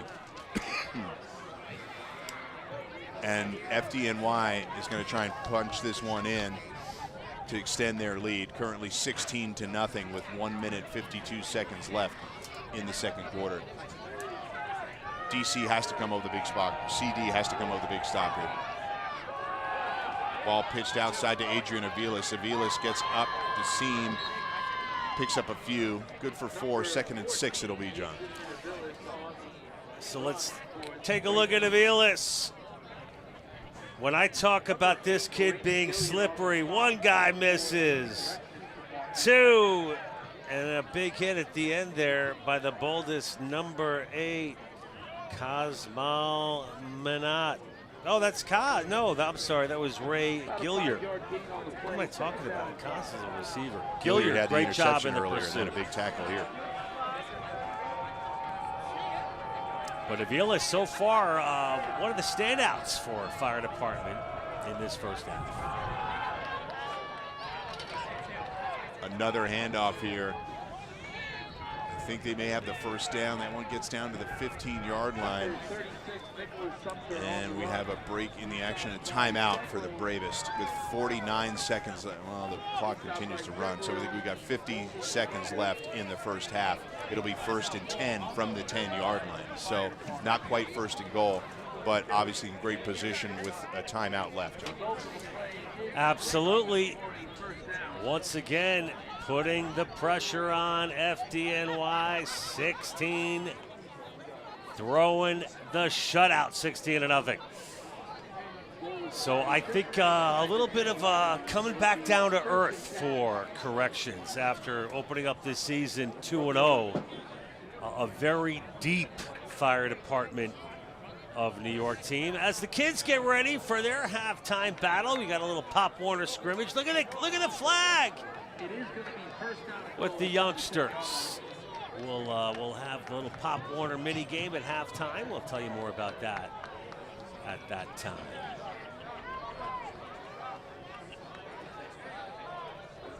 There they are. There's the tail end of the guys. Kids getting fired up for a halftime show here. We're fired up for the halftime show too. We'll watch a little Pee Wee football. Absolutely. There's a respite from the hard-hitting action from the Bravest and the Boldest. And with 48 seconds left, again, it'll be 1st and 10. You see the ball lined up just outside the 10-yard line. This National Public Safety Football League matchup between the Bravest and the Boldest has been an excellent setting here at East Rockaway High School. Again, thank you to our sponsors. 54 seconds left, sorry. Thanks again to some of our sponsors, VARG, Aaron Land Asset Development, the Uniform Firefighters Association, and Uniform Fire Officers Association, the Rigging NYC Contractors. Obviously, the Tunnel to Towers Foundation, you see some of their commercials running. The T.O. Family Foundation is sponsoring the second quarter here from the FDNY. We'll have more sponsors to come in the second half. But as we get set here with 54 seconds to go, you're going to have Conklin under center, 1st and 10 from the 10-yard line, John.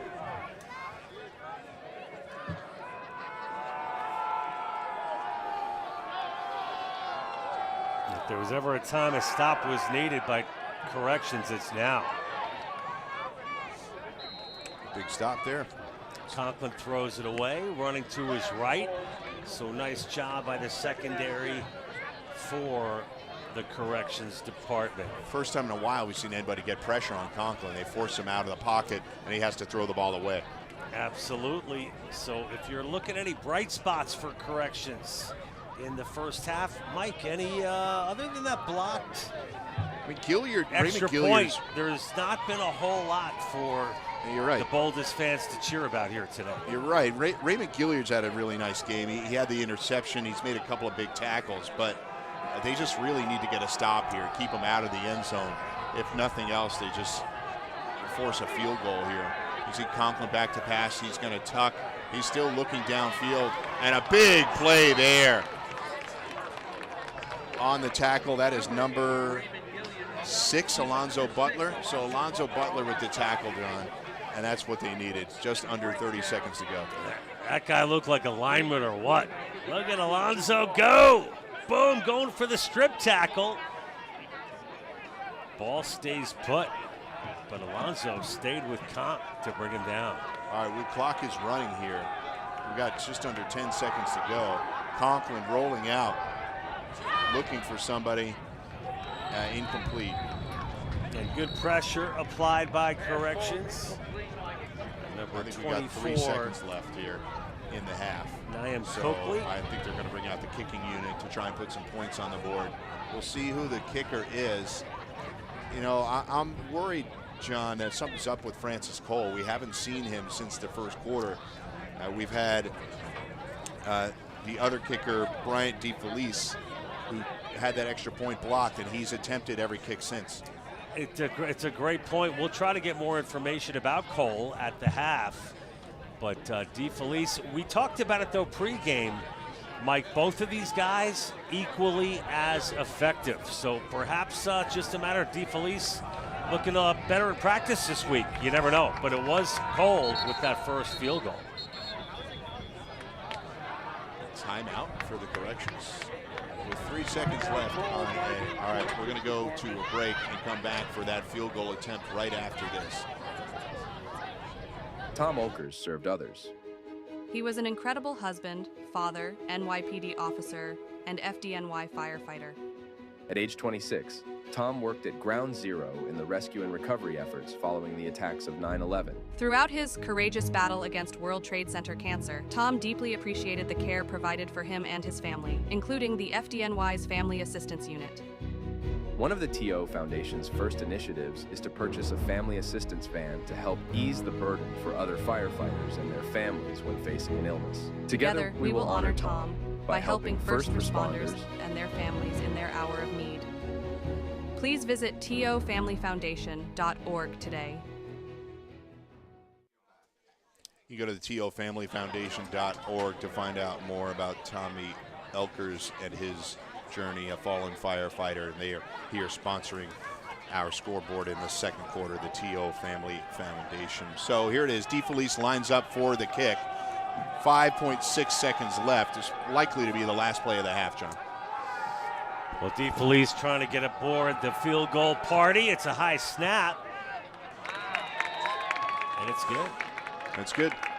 So I believe that is the last play of the first half, and that'll stretch the lead to 19-0 for the FDNY. The Bravest with just a dominant first half over the Boldest. Boldest struggled offensively. The Bravest picking up 3 turnovers and a really dominant performance. Well, you know, we talked about the first set of series for both teams, a lot of jitters, some bad snaps, some bad penalties, but I got to tell you, Reggie Rothwell going to have to make some big-time speech, some big-time adjustments. It's really the story's been a equal opportunity special teams for FD, creating all those turnovers, some great defensive play, and that secondary for the fire department is really, really impressive. They're awesome. They forced a couple of fumbles, had an interception, created an interception for their linebacking core. So it's really been a lot of execution on special teams for FDNY. They hit their second field goal of the game. They forced the 3 turnovers. And I just think those early center exchanges that didn't go well for the Department of Corrections, for the Boldest, feels like it threw them off offensively for the rest of the half, but they are really feeling the weight of the pressure of the Bravest defense. And honestly, a little surprised not to see a little bit more of Cam Palmer involved under center. I know they've been doing some wildcat and switching things up offensively for the Boldest, but I think we're going to see some big changes here in the second half, personnel-wise, for the Boldest. They're going to have to switch it up. They're down 19-0. They're going to have to try something. Yeah, it's not. You can't really grind your way to a victory at this point anymore. They're going to have to do some up-tempo offense, perhaps. They made some aggressive choices in the first half. They had that fake punt. It didn't go their way, and it led to a score for the Bravest. When we come back, we'll talk a little bit further about what all the action in the first half, and look forward to the second half. Live from East Rockaway High School, I'm Mike Blewett. This is John Heffernan. We'll be back after this. For over 2 decades, Rigging NYC Contractors, Inc. has been the go-to provider of rigging services in New York City. Specializing in construction and industrial rigging, as well as machinery moving, we are dedicated to delivering safe and timely solutions. Our team consists of licensed master riggers, operating engineers, Teamster drivers, steam fitters, and iron workers. No matter the industrial or construction application, we have the lifting solution for you. In addition to rigging services, we offer specialized trucking services to handle equipment and materials. Our fleet of tractor trailers and experienced drivers make us the premier choice for New York trucking, including oversized freight and heavy loads. When it comes to rigging, trust the experts, the licensed master riggers at Rigging NYC Contractors. Contact us today for more information and let us make your next project a resounding success. New York Firefighters Heart and Lung Institute is a medical center for firefighters, designed by firefighters. As a leading provider of advanced medical screenings, we take pride in offering the best healthcare experience for firefighters and first responders. Since 2002, the New York Firefighters Heart and Lung Institute has been dedicated to screening, diagnosing, and treating first responders and their families each and every day. We provide a broad range of testing and medical care, including cardiac and pulmonary testing, as well as educational seminars focused on firefighter safety throughout the USA and Canada. We are proud to have recently entered into a partnership with the Uniformed Firefighters Association to encourage all firefighters to come in and get tested. New York State awarded a grant to the UFA for testing and cancer screening, and they have partnered with the New York Firefighters Heart and Lung Institute to provide certain services at no cost to the individual. Check out fdnyheart.com or call 516-441-7614 to schedule an individual or group firehouse visit today.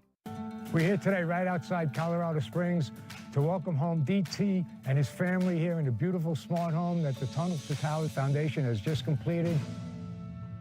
I got hurt December 2005 in Afghanistan, and that day we're out on a mission and I got hit by an IED while I was in my truck. Today we're in my home that Tunnel to Tower built for me. A smart home is someone that's disabled like myself, kind of makes their lives a little easier. The thought that I don't have to worry about paying a mortgage. We're asking all Americans to donate $11 a month. This is where your money's going, and this is what we're doing with it. You know, some of us came back, some of us didn't, and thank God for organizations like Tunnel Towers. They're able to be there to help us when we need it.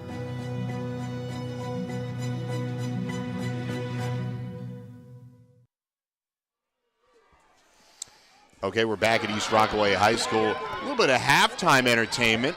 John, do you have some information on this little Pee Wee football action? First of all, let's give a big round of applause to Tom, our live stream producer. How gorgeous is this shot? We got the sun coming down. We've got the Elmont Cardinals versus the Brooklyn Chiefs in Pop Warner action. Way to go, young men. I like to see it. Nice job, guys. Coach is out on the field. Obviously a great setting here. Shout out to Tom and Jamie for helping us with this production today. And also, hopefully you're enjoying the action so far.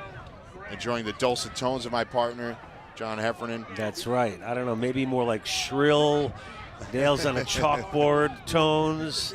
But the little kids out there having a good time. You know, let's put the jokes aside for a minute. I just one more time want to say, give a shout out to Joe Herman's family, number 13, in just his second game back this season. He went out what looked like a pretty bad left knee injury, and I hate to speculate, but that little pop, it was like a little jerk when you saw the knee kind of woggle, and I hate to say I've seen that before, and our fingers are crossed and our prayers are certainly out there for number 13 and that left knee. All right, so we wanted to highlight something during halftime in the National Public Safety Football League standings. You got a couple of divisions here. As we have the graphic up. Is NYCD Boldest are 2-0 heading into this game. We talked about that early on. John. Dallas and Chicago. One was a non-league game, but it still counts. And a great start for the Boldest, but it appears in that first half they've come back down to earth. The Roanoke Rampage there at 2-0. San Diego Enforcers. You can Shout out Jameson from Roanoke. What's up, J-Mo? There are 9 teams in each division, so we're looking at 18 teams across the country from LAPD to Chicago. As you see, the 3 New York teams here, the Bravest, the Finest, and the Boldest, and then that's LASD Grizzlies. So that's Division 1. Division 2, we'll show you those teams here. The Ohio Marauders, kind of like the name. Boldest and Bravest, we've stolen all the cool ones, I guess, in New York. The Finest, the Boldest, and the Bravest. But the Ohio Marauders at 2-0, and San Bernardino Spartans at 2-0 as well. Well, the Division 2 champions, which propelled them to Division 1, were the New York City Corrections Department, and they got the automatic jump up to Division 1 after winning the Division 2 championship. Another little known fact, Mike, 2011 was the reemergence of the Boldest after several years of not playing. So they have made their way up the ladder in short order. Also, can we go back to Division 1? We can't give the standings without a little love to the NYPD. That's right. In action today in New Rochelle, New York. Let's do it. Finest for their first game of the year, taking on the Tri-State Shields. Shout out Ivan Manji. Shout out George Burke. That should be a good one today. And hey, here we go. And it may even be over, Mike. We are going to check the out-of-town scoreboards, but lots of action. You talked Rangers, Jets, and Giants with the draft coming up next week. Islanders in action today at UBS. Right. Oh, no, NYPD FDNY hockey live on Barstool Sports at UBS down the road. So much going on, Mike. Correct. Sports is back and spring is in the air. Yeah, but who's got a better setting than us? The sun's setting, the American flag waving. We've got the water over here. I mean, UBS is Mike, nice, but what's better you got than to this? send me the memo on the sport coat. I look like a slob next to you. It's a good look, though. Well, it's thanks. a good look. I appreciate it. I think we make a little. I think we make a good pair, Mike. I think so. I try to it's clean getting it weird up here as best now, I but can. you If know, I wasn't whatever. wearing this, it's our first time working together. Speaking of which, I want to give a shout out to George Zayas, Tom Scavetta, and all the guys that brought this broadcast to where it is today, including the late, great Phil Tefano, who Dave C., Phil Tefano, Tom Scavetta really beginning this broadcast journey and getting us to the 2024 season. So the broadcast journey continues here with the NPSFL, and we hope it keeps getting bigger and better. Great stuff. Excited to be a part of it, obviously, with John here. It's my first time having the opportunity to call the games for the National Public Safety Football League. And when we come back, we'll preview the second half and exactly what the Department of Corrections can do to try to get back into it. We'll take a little bit of a longer break here and be back in a few minutes. Ground Zero is the burial place for my brother, yet I think that not everybody can go to New York and to Ground Zero and visit the memorial there, so we felt it was vitally important once again that we carry the message that we never forget. And one way that you never forget is that if you learn what happened that day, and a lot of young kids don't even know. I hear about September 11th. A lot of them were maybe 10 years old. Now they're 22 years old. A lot of them weren't even born. And I think that one of the most important things as parents, if parents are listening, and the children, is that that you bring them here and you tell them the story. Tell them where you were on September 11, 2001, and what an impact it had in your life. It changed the world. That day has changed the world. It's not the same world it was on September 10, 2001, and I think that you have to tell why and what happened that day. Not just because Stephen died, because so many have died that day. And that, and so much of our military has sacrificed so much for us before that, but most certainly ever since. I think this statement really sums up our military and our great first responders. For those I love, I will sacrifice. And this is Kyle Hockenberry, and Kyle is, his house is under construction right now. And this program here, which is Building for America's Bravest, which is what we spend most of our energy on right now, that and Mobile exhibit here, is that, we have to raise a lot of money because our men and women have paid a big price for, protecting us here, back here in the States. And so many of them coming back, triple, quadruple amputees. So many of are paralyzed, and we're proud to say that we are committed to making sure that every one of them get a house. And it's been a journey the last 12 years. We've met some of the best Americans around the country, most certainly, once again, our men and women who serve, but besides that, just everyday Americans who have come together to help our cause, to make sure we never forget and we honor the sacrifice. This is a very interesting piece, and to me it's the most poignant piece in the exhibit. Welded in New York for the 10th anniversary, was presented to 3 Truck, and 3 Truck their leader that day was Captain Patrick Brown, who in his 24 years of service in the FDNY had received 21 medals for heroism. They had gotten above the 40th floor at that point, he and his men, and they heard and saw what was going on, and they were describing over the radio the injuries that were coming down so that the command post and lobby be ready for it. And the very last transmission that they were able to put out was, "This is 3 Truck, and we're still heading up." And then the building fell on them. So that was their last transmission. That's what I love. They cut out crucifixes, one for each family, one for each fire department member who died that day, to give to their family members on the 10th anniversary. So each family member of a fireman from 3 Truck has this piece of steel as a memento. I think it's pretty amazing, especially for young kids that weren't there, to see the way our country was able to rally together in a situation like this. It's pretty incredible to bring it home.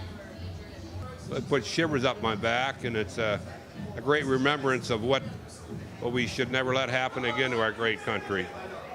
I would encourage anybody who has an opportunity to come down and visit this. It's really something that will bring back a lot of memories if you were involved on that day.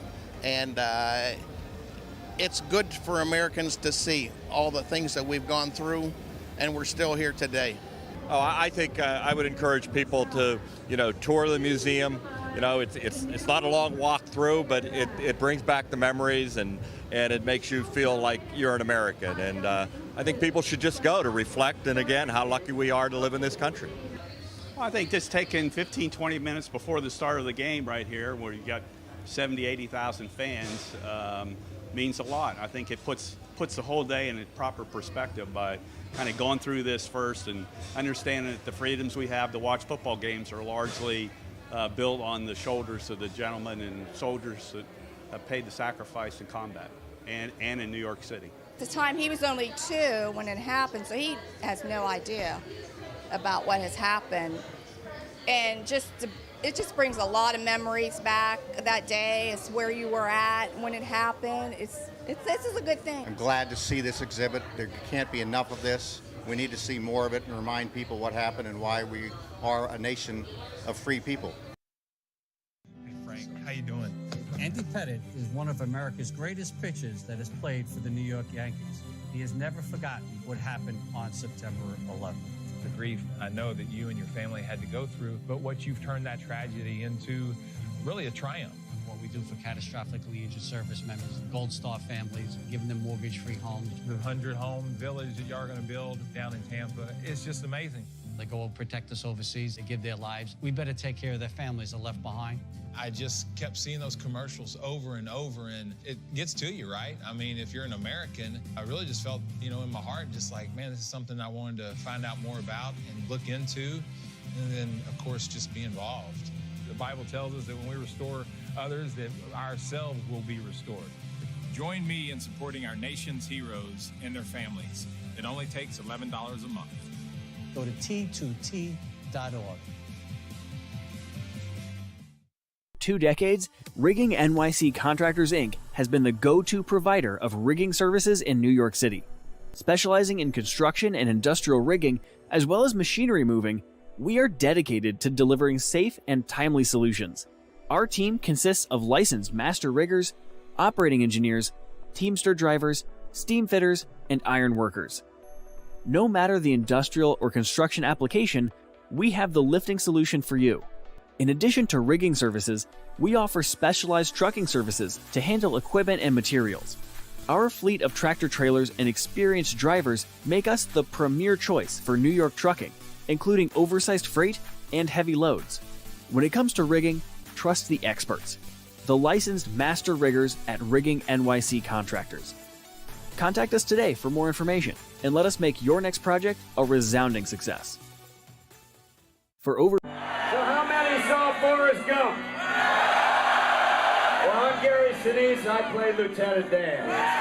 Hello, I'm Gary Sinise, and while you may recognize me from movies or television, my life's mission has been to honor and support our nation's veterans, servicemen and women, first responders, our most severely wounded heroes, the families of our fallen, and those suffering from the invisible wounds of war. I appreciate everything that you do for our troops. Thank you for what you do for these veterans. What you do for the soldiers, God bless you. I lost my dad. I know, and we want to show you that we don't forget your dad. It's meaningful. Yeah. Because I didn't expect any of this, I was just happy to be alive. So when everyone showed their love and support, it's overwhelming.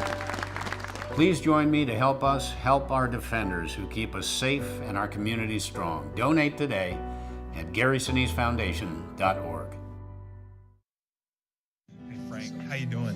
Andy Pettitte is one of America's greatest pitchers that has played for the New York Yankees. He has never forgotten what happened on September 11th. The grief I know that you and your family had to go through, but what you've turned that tragedy into really a triumph. What we do for catastrophically injured service members, Gold Star families, giving them mortgage-free homes. The 100-home village that y'all are going to build down in Tampa, it's just amazing. They go and protect us overseas. They give their lives. We better take care of their families that are left behind. I just kept seeing those commercials over and over, and it gets to you, right? I mean, if you're an American, I really just felt, in my heart, just like, man, this is something I wanted to find out more about and look into, and then, of course, just be involved. The Bible tells us that when we restore others, that ourselves will be restored. Join me in supporting our nation's heroes and their families. It only takes $11 a month. Go to T2T.org. New York Firefighters Heart and Lung Institute is a medical center for firefighters, designed by firefighters. As a leading provider of advanced medical screenings, we take pride in offering the best healthcare experience for firefighters and first responders. Since 2002, the New York Firefighters Heart and Lung Institute has been dedicated to screening, diagnosing, and treating first responders and their families each and every day. We provide a broad range of testing and medical care, including cardiac and pulmonary testing, as well as educational seminars focused on firefighter safety throughout the USA and Canada. We are proud to have recently entered into a partnership with the Uniformed Firefighters Association to encourage all firefighters to come in and get tested. New York State awarded a grant to the UFA for testing and cancer screening, and they have partnered with the New York Firefighters Heart and Lung Institute to provide certain services at no cost to the individual. Check out fdnyheart.com or call 516-441-7614 to schedule an individual or group firehouse visit today. For over 2 decades, Rigging NYC Contractors, Inc. has been the go-to provider of rigging services in New York City. Specializing in construction and industrial rigging, as well as machinery moving, we are dedicated to delivering safe and timely solutions. Our team consists of licensed master riggers, operating engineers, teamster drivers, steam fitters, and iron workers. No matter the industrial or construction application, we have the lifting solution for you. In addition to rigging services, we offer specialized trucking services to handle equipment and materials. Our fleet of tractor trailers and experienced drivers make us the premier choice for New York trucking, including oversized freight and heavy loads. When it comes to rigging, trust the experts, the licensed master riggers at Rigging NYC Contractors. Contact us today for more information and let us make your next project a resounding success. And we're back at East Rockaway High School, getting started for second half action between the FDNY Bravest and the NYCD Boldest. John, obviously a 19-0 contest. Bravest have dominated in this first half, and we were talking during the break about how, yes, they've been good defensively and created turnovers, but the receiving core for FDNY has been dominant. Oh, as well. absolutely. I mean, so many tools for Conklin to choose from, whether it's Evan Flowers, Timothy Dollison with a touchdown here today, Eric Ortega, Avila's in the backfield. We've seen the full arsenal offensively, and it starts with number 12, Conklin, and all the complementary pieces to go along with it. And I want to point out, too, a new offensive coordinator for the FDNY Bravest this year. Both offense and defense, Rob Hoey is one, and the other is Poppy, who's not here today. Mark Poppy, the new offensive coordinator. But some changes in the coaching ranks, which is interesting. It seems to be paying off in spades here tonight. Yeah, they've kept it rolling. That's clear. You talked about the touchdown. Jack Conklin, obviously at the center of all of that, engineering. They've been set up with great field position 3 different times in CD territory, and they've capitalized. They started off with a field goal. That was a 40-yard field goal by Francis Cole, who, frankly, we have not seen since. John and I efforting to find out exactly where he is, but Bryant DeFelice is really taking over the kicking duties since that 40-yard field goal. We had a touchdown run by Thomas Heedles, and we had a touchdown pass, as you said, caught by Timothy Dollison. So just a 1 touchdown pass on the day by Conklin, but completing a lot of passes to Ortega, Dollison, Heedles, and Evan Flowers as well. So it's been a great performance. DeFelice wrapped up the scoring on the last play of the first half with a field goal. So 19-0. CD's going to have to get something going on offense. Yeah, well, before I jump over to that, I'm getting a kick out of seeing Stevie Orr, the special teams coach, just pacing that sideline like he's down 19-0. But Stevie's good job with the special teams today. And also, if you look at last week, before we go over to corrections, you look Sumter with a running touchdown against D.C., Ortega and Waterman. Waterman, a name you haven't heard a whole lot of today, kind of in the DK Metcalf, Seattle Seahawks mold. Big physical receiver, kind of with a tight end body. So, again, so much for Conklin to choose from. And when one guy isn't getting the playing time, another guy steps up. So you mentioned the other side of the ball for the Boldest. I don't know. I mean, I don't know really where to begin. Turnovers, number 1. Fumbles, interceptions, inconsistency on offense, and really too many mental mistakes. And a swarming defense that has really been something to watch for the fire department. They have been hard hitting. They created 2 fumbles, had an interception in there as well. Lamonte Addles has really taken the majority of the snaps at quarterback after Cam Palmer couldn't get anything going. They've made a switch at center because of poor center exchanges early on in the game. They've committed key penalties. They had a failed fake punt. It's been a lot of downside offensively for the Boldest, so there's nowhere to go but up. Maybe they are the acorn that becomes the giant oak in the second half, John. We're certainly hoping for that and hoping for better action as we get ready to kick off. FDNY Bravest will receive here, and Jack Conklin will take over at center. I know you talked to him during the week, and he had some interesting stories to tell you. Well, John is a very even-keeled guy. He's never too high, never too low.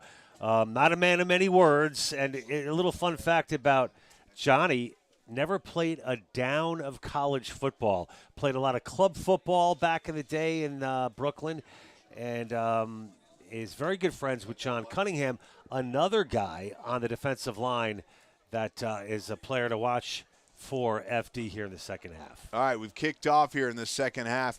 That ball picked up by number 3, Marco Bobby, and he takes it across the 40-yard line. Good field position to start for the Bravest. It'll be 1st and 10 from the 43 for the FDNY Bravest, John. Indeed. So it'll be interesting to see what we see out of the guys in orange and white. What kind of adjustments that were made at the half. But they're going to have to go all out in terms of showing a little fight and a little desperation. They do not want to be embarrassed on their home turf here in East Rockaway. And pitching the shutout right now is the fire department of New York City. John, my guess is we'll see a lot of Nicholas Sumter in the second half. We saw him with a few touches in the first. But with a 19-point lead, I'd expect you'll see a lot more touches from him in the second half as they try to grind out the clock. It's a good we point, have a whistle already. A sideline warning, maybe? Yeah, we have a sideline warning here for the Department of Corrections.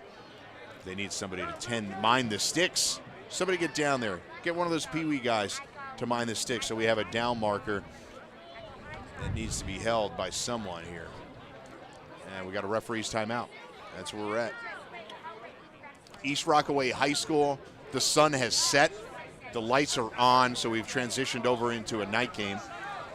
As you can see, maybe a little bit even better visibility now.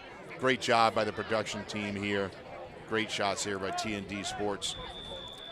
Again, Tom and Jamie sitting here in the booth with us, helping us out with everything all throughout the broadcast. All right, we're ready to go. Jack Conklin under center. 3 to his right, 1 to his left. Sumter in the backfield with him. Back to pass, down the sidelines, going deep early. What a catch. They rule him inbounds. That was a tiptoe catch. Just an amazing catch there by Evan Flowers, Sean. The 5'10", 185-pound Timothy Dollison looked like he was about 6'6" on this reception. Look at the air he gets. My goodness, floating like Superman. At a mentioned 294, he's got the cape on, ladies and gentlemen. There's Conklin, the handoff to Sumter up the middle. Gain of about 3. So they obviously picked up the first on that catch to Evan Flowers, and then Sumter gets the carry there for 3. It'll be 2nd and 7. In CD territory, it'll be at the 37-yard line. So, Timmy Schweitzer, the linebacker for Corrections, playing for some pride right now. You don't want to see this thing get too out of hand. No reason to speculate, but things are going to start to get chippy if that happens. So I like Schweitzer's intensity there, making a tackle for the Boldest. Schweitzer also handling punting duty today for the Department of Corrections. He's gotten a lot of work today, unfortunately, as they have not been able to sustain many drives. Conklin, the quick handoff again to Sumter up the middle for another gain of about 3. That'll get down to the 30-yard line, and that'll be 3rd and 5 from the 30-yard line, John. Indeed, as you're right, Sumter getting the looks, of course, trying to chew up some clock with this big lead. Ball's going to stay on the ground as Sumter comes off. And if you're the coaching staff, Mike, for the fire department, you've got to be pleased. Both these teams with 2 weeks off prior to this game, well rested. Corrections with the extra game, but they're the ones that look rusty tonight. Avila's in the backfield with Conklin, 3 to his right. Conklin back to pass. He goes deep, and he's looking for Ortega, incomplete. He's looking for Ortega right around the goal line. That falls down incomplete, and it'll be 4th and 6. We talked about this earlier, John. Francis Goal hit a huge field goal early in the game. A 40-yarder would have been good from 50, but we have not seen him since. Here he is. He's back out. So we have an answer to our question. He's healthy enough to be out here attempting another field goal. Maybe he's just a long-distance kicker, and DeFelice handles the chip shots. But this will be from 47, John. So this is serious distance for Francis Cole. Well, for him, this is a walk in the park. No pressure on this one. Close to 50. I like it. I like Francis nailing it.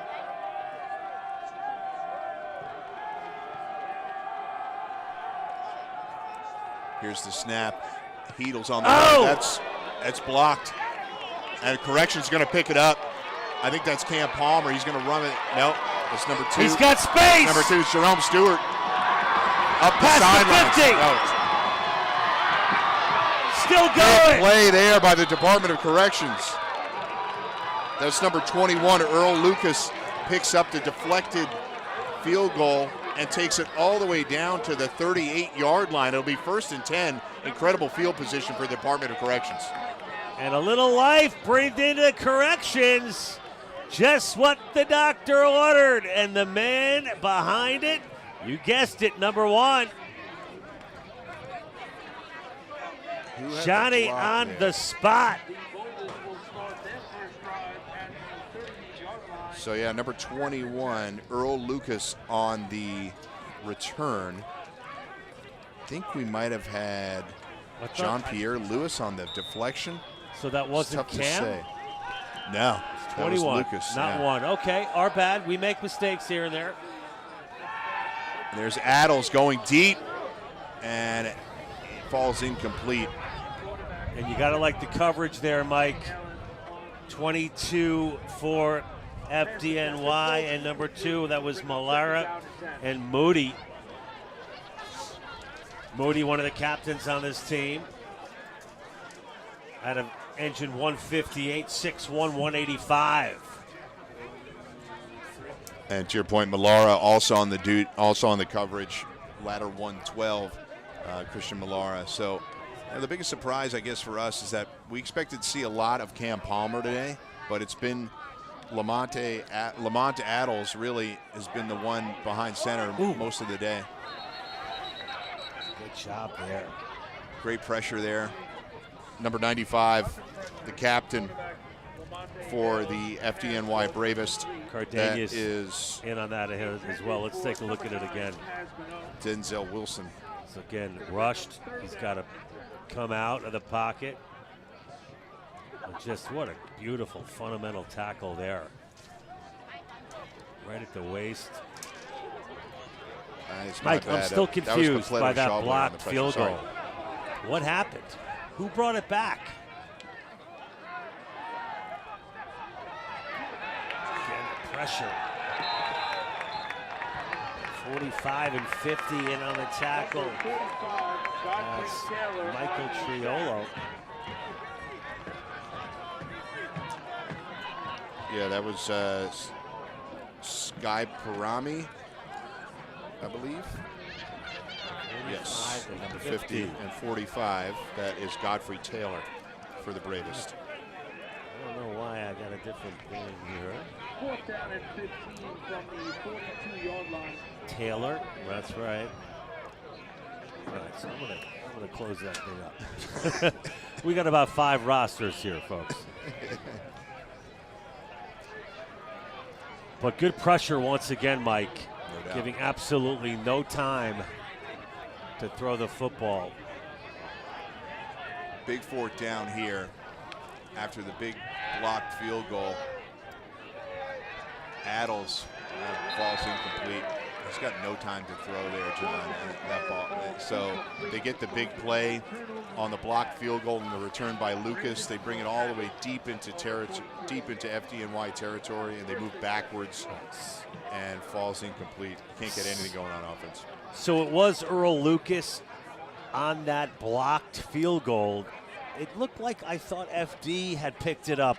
Just bring me back up to speed on that play. So the ball was deflected at the line of scrimmage and carried into the backfield. So then the CD is allowed to pick it up and run with it, which they did. So they returned it all the way. I think Lucas picked it up about the 15-yard line, brought it all the way down to the 38-yard line. So it was a live ball. They're allowed to return it. The Bravest, if they had just jumped on it, they would have just touched it and it would have been a dead ball. But it was a big play defensively, and they just couldn't do anything with the ensuing offensive possession. Sometimes the spark that you need to get things going, but ran into a brick wall again after the turnover. All right, Conklin under center, 4 wide, 2 on his left, 2 on his right. He's back to pass on 1st down. We've got a penalty flag down. I think it's going to be a hold based on where that was thrown. Yep, we do have a holding call here. I think it's number 99 for the Bravest called for that. Donovan Abreu, I believe, is called for that. So they're going to move it back. It'll be 1st and 10 from the 32, I believe.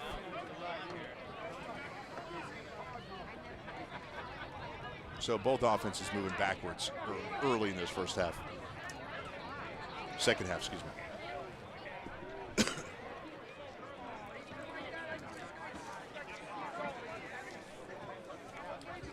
The scoreboard in the third quarter brought to you by the Gary Sinise Foundation. Obviously a big supporter of veterans and our National Public Safety Football League.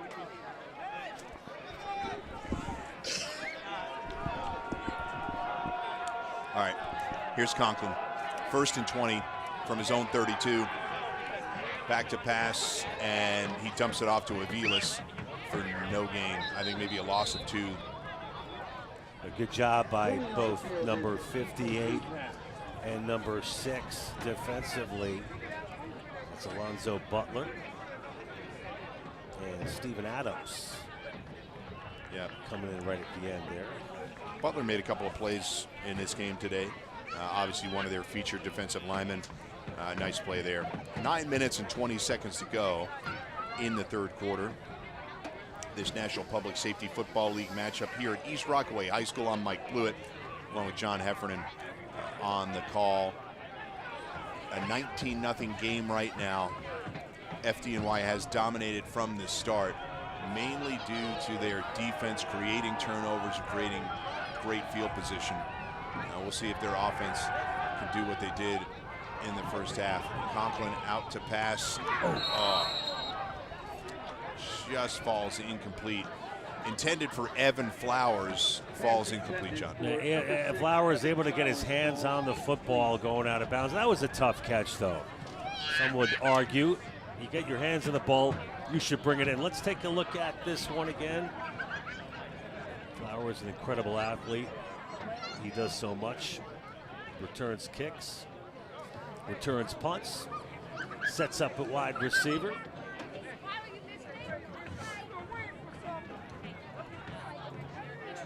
Such a well-organized team for the fire department in New York. John Rosati is the vice president, Steve Orr, president, Sal D'Agostino, linebackers coach, along with the new linebackers coach, Richie Richards.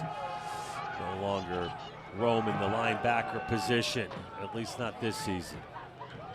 On 3rd and 20, they keep it conservative. The handoff to Aviles on the draw, and they knew they were setting up here to punt. I don't think they were going to try anything too risky. They didn't want to turn it over and give the Department of Corrections any opportunity to get back into this game. And they'll be punting. And then I think it's Cole handling the punting duties here, I believe. So Cole out to punt on 4th down and 17 from the 35-yard line. Again, an opportunity. Lucas, the man who was able to come up with a big play there. Set to receive. On the blocked field goal. We'll see if he can get anything going here on a punt return. That looked like that might have been a fake punt. False start. If they try a fake punt on 4th and 17 from their own 35 with a 19-point lead, color me surprised, John. So I guess it was a busted play then, but Cole a started running to his right. It did look like Cole was taking off. During this break, I also want to throw some love at the other correction side. VP team captain Kaz Minato, we talked about a lot tonight. One of the longest players tenured in the corrections department. Funky snap. Cole brings it under play and gets a huge bounce. And it's going to roll out of bounds at the 18-yard line. So that's got to be close to a 50-something yard punt. It's 52-yard punt. Unbelievable. 52-yard punt. So shows you the leg strength of Francis Cole right there. And he had to corral a bad snap and still got it on the run also. Yeah. He did get a big bounce out of that, but it was a tremendous play. Just a great play. And both of these guys, DeFelice and Cole, contributing in big ways for the fire department tonight. Absolutely. It is something you talked about a lot in the first half. They made a bunch of big defensive plays, but the ability to have two kickers like this that can punt and hit field goals from any distance is about a huge luxury advantage problems. in a league like this. Nice problems to have for the coaching staff of the fire department. Handoff there to Naeem Coakley. He gets outside. Excellent pursuit by number 49. Watch 7. this. Espo. Got him in his sights. 9-yard gain on the play, 2nd down and 1. A little help there from the secondary.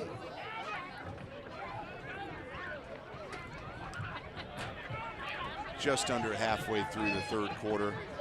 Again, the third quarter scoreboard brought to you by the Gary Sinise Foundation. And you got Lamont Adels under center. Shotgun formation. And we got a pitch here, big defensive play, swarmed by the Bravest defense. That's absolutely brutal. Nowhere to go. Justin Hassan in on the tackle. Number 41, Zerbo.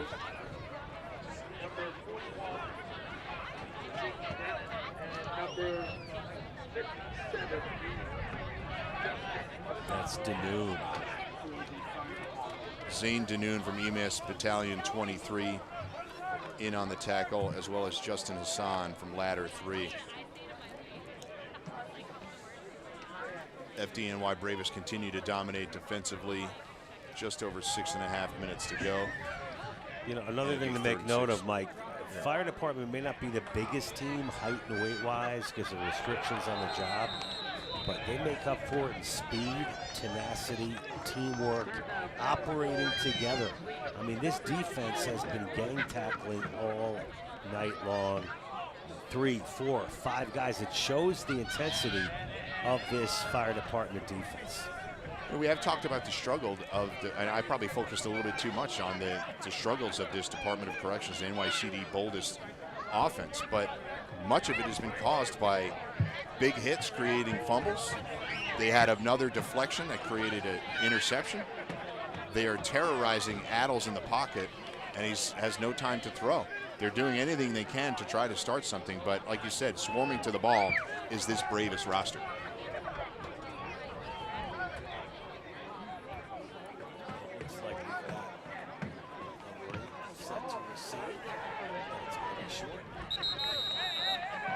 So the punt out of bounds at the 46-yard line. So they don't even get it out of their own territory. Department of Corrections punts and hands it back over to the Bravest. With 5:47 to go in the third quarter, it'll be 1st and 10 from the 46-yard line. Jack Conklin and the offense will take over.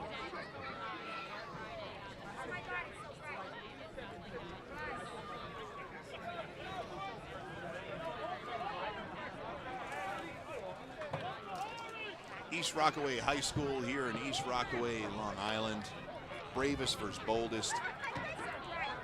Jack Conklin and the Bravest offense trying to punch another one in and extend the lead. And they'll take over again, 1st and 10 from the 46. We got a drone sighting overhead, Mike. We did.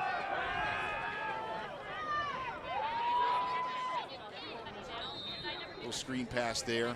That was to number 83. There we go. Number 83. That is Gerard Waterman. You talked about him earlier in the broadcast, so they're getting him into the mix. As you said, we've seen 5, 6 receivers on FDNY Bravest roster touching the ball today. Waterman's something special, too. Busted play. And on the tackle there, number 6, Alonzo Butler. Butler's been active. There's the drone. Is that a UFO? Or is that some, I don't know, might be a little, I don't know. Might be some coaches trying to get an advantage. Who knows, Mike? Close encounters of the boldest kind. Line of the game. So they need to try. Look, they'll throw everything at it at this point. Drones. Actually, drones technically a no-no in the NPSFL. No, seriously, I think it's a rule, as they are so common. You know. Conklin back to pass down the sidelines, nearly picked off and incomplete. That'll make it 4th down. So the Bravest haven't really done. They had the one big play early on in the second half, John, but they haven't been able to do anything here in this third quarter. And this is going to be, I mean, look, Francis Cole has a big leg. He didn't have it for this one. He ain't kicking a 62-yard field goal, so he's out here to punt. You never know with this guy. You know, one thing that's dawning on me, Mike, Timothy Dollison show tonight in a lot of ways, and so many weapons, but Dollison certainly in the conversation today with one of the better performances as our potential standout on offense. Cole gets off a good one, but it rolls into the end zone. And the Department of Corrections, the NYCD Boldest, will take over 1st and 10 at the 20-yard line. Mike, the Boldest have absolutely no answers for the fire department tonight. They've tried everything. It's just been a very deep fire department team that has controlled all facets of the game. You know, one thing that we should try to find out here is, so Palmer gave way to Adels. Why not try to switch it back up? Palmer's been on the field. He's split out wide here on the right. I don't understand it either. Perhaps it's more of a look at Palmer at the wide receiver position, working him away from QB1. You see him split out here to the right. Good target, obviously a great athlete, good enough to be their quarterback at times, but they've chosen to go with Adels really since early in the first quarter. Those center exchanges really not Palmer's fault, so I'm not really sure why he's not getting the opportunity to get out there again.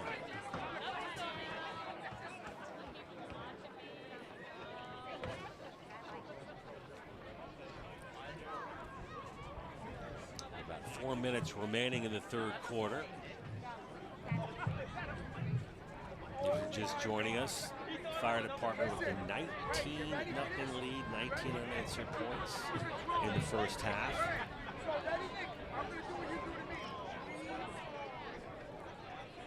There's 4 minutes to go here in the third. 19-0, breaking the action. Officials timeout right now. I'm not sure what is happening, but it is 1st and 10 at the 20-yard line.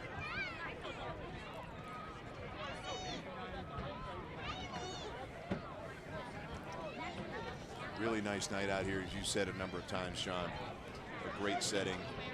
Now we're under the lights. We had great sun through the first half, but a beautiful night out. It's been a brutal couple of months here in New York. Weather, rain, wind, and everything. We had that this morning, and then fortunately, we've been able to have a nice night here at the ballpark. Absolutely, especially if you're a Bravest fan, all things working for the fire department tonight.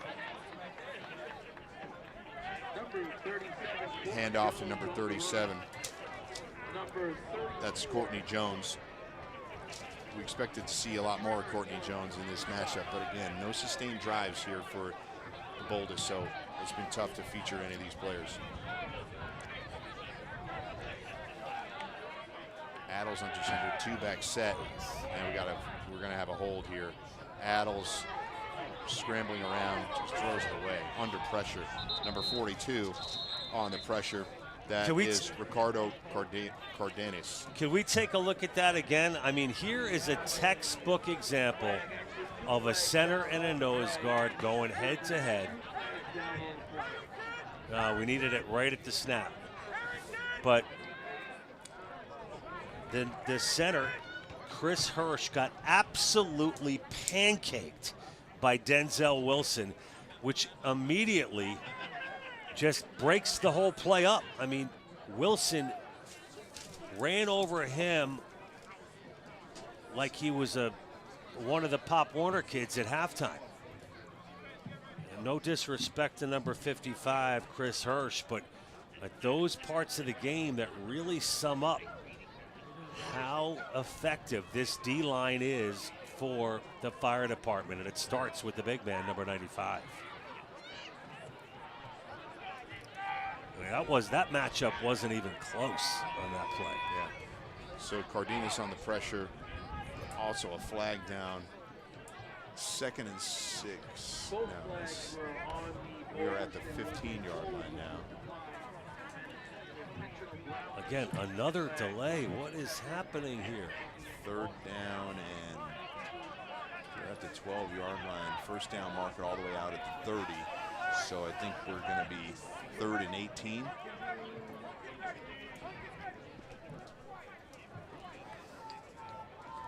there he is, number 95. Oh, boy. We talked Let's about see him. if we can get another shot of these two. It's not pretty. I feel for number 55, Chris Hirsch. Denzel Wilson, one of the featured players early before our broadcast got going. This matchup here. Oh, he tried to submarine him there. Oh! Paying the price on that was Adams. More pressure up the middle. Denzel Wilson, the defensive lineman, just really dominating, allowing some of the guys to get free. Number 19 for the Bravest on the coverage. That's Darren Payne. The ball falls incomplete, and it'll be 4th down. It'll be punting again. Adams just got slammed. I'll tell you what. This guy, Pyramid, just absolutely buried Adams on that play. And I'm going to tell you what, late in this 3rd quarter, you start to feel those. For the Boldest. And I think the Boldest, just they look gassed. And FD looks like they're only getting stronger as this game moves on. It's just a horrible punt. But it does go out of bounds. I mean, they are struggling at all 3 facets right now. They brought in a new punter. When we come back, the Bravers are going to take over the ball, I believe, at the 30-yard line. It'll be 1st and 10. We'll be back at East Rockaway High School with the Bravest Boldest matchup after this. Tom Olkers served others. He was an incredible husband, father, NYPD officer, and FDNY firefighter. At age 26, Tom worked at Ground Zero in the rescue and recovery efforts following the attacks of 9/11. Throughout his courageous battle against World Trade Center cancer, Tom deeply appreciated the care provided for him and his family, including the FDNY's Family Assistance Unit. One of the TO Foundation's first initiatives is to purchase a family assistance van to help ease the burden for other firefighters and their families when facing an illness. Together, we will honor Tom by helping first responders and their families in their. All right, we're right back into the action. Conklin out of the shotgun hands it off to Sumter. That is Sumter yet again. So we did expect to see a lot of Sumter in the second half, but he doesn't drop for a loss there, I believe. So it'll be 2nd and 12. Mike, we're talking how deep FD is. I'm kind of looking forward, not looking past this game at all as we approach the 2-minute mark, but as we move forward, for FDNY, it's Dallas on the 4th of May, Tri-State on the 18th, and the Fun City Bowl on June 1st. PDFD. That's going to be fun, but right now, I think FD is looking like the team to beat. Conklin over the middle. That's complete to, is that Flowers again? Can we take one more look at that? 7. You talk about Rob Wheeler, another receiver touches the ball. Look at this guy. No one near him. Wheeler in space is like, where is everybody? And he wisely just kind of takes himself down as he wants to keep the clock running.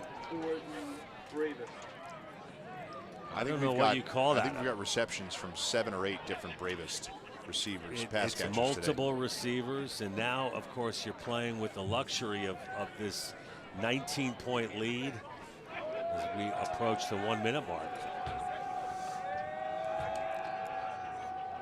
Really All right, Conklin, a handoff again to Sumter right up the middle. They get about 5 yards there. So he goes from the 14 down to the 9. That's what we might have another play in us before the end of the 3rd. We're at 44 seconds and counting. That's what we like to call the Sumter scamper. Low to the ground, low center of gravity, hard to stop. I mean, maybe not the most ideal play to illustrate for that ability from Nick Sumter. But just watch, both hands on the ball, low to the ground. He is tough to take down. And very effective in this role, eating up some clock. Look, trying to strip the ball. No way, no way. Sumter, like a vice grip. Sumter with the handoff again on second. Look at this. 6. Look at the strength. Look, covering up beautifully. No one's getting that ball from Sumter. It's like a baby coming out of a burning building with that football. Sumter dropped at the line of scrimmage. It'll be 3rd and 6, and that's the end of the 3rd quarter. When we come back, John and I will take care of the 4th quarter action here. Bravest versus Boldest live from East Rockaway High School. So how many saw Forrest Gump? Well, I'm Gary Sinise. I play Lieutenant Dan. Hello, I'm Gary Sinise, and while you may recognize me from movies or television, my life's mission has been to honor and support our nation's veterans, servicemen and women, first responders, our most severely wounded heroes, the families of our fallen, and those suffering from the invisible wounds of war. I appreciate everything that you do for our troops. Thank you for what you do for these veterans. What you do for the soldiers, God bless you. I lost my dad. I know. And we want to show you that we don't forget your dad. It's meaningful. Yeah. Because I didn't expect any of this, I was just happy to be alive. So when everyone showed their love and support, it's overwhelming. Please join me to help us help our defenders who keep us safe and our communities strong. Donate today at GarySiniseFoundation.org. And we are back live from East Rockaway High School. It is the FDNY Bravest offense coming back onto the field. It'll be 3rd and 6 from the 10-yard line. 19-0 lead. We had a scoreless 3rd quarter. Went by pretty quickly. FDNY obviously trying to take care of the ball, handing it off more than they had previously in the first half. We'll see if the Department of Corrections can come up with a stop here, but they need more than that. They need a turnover. They need some kind of a spark play. Down to the final 15. I mean, even if it's just for morale, you'd like to think that they get a stop here and try to get even 3 points on the board for a moral victory. Leading Heedles there. I should say, yep, Heedles couldn't come up with it. Can't say enough about the job Heedles did last week, 2 weeks ago against DC. Not an easy thing to do. It's kind of like being an understudy on a Broadway play or something. QB1, QB2, but it's a fact of life on any level of football, Mike, especially in the National Football League, where backup QBs making a lot of money, especially when you got a guy like Aaron Rodgers going down on the first series of a season.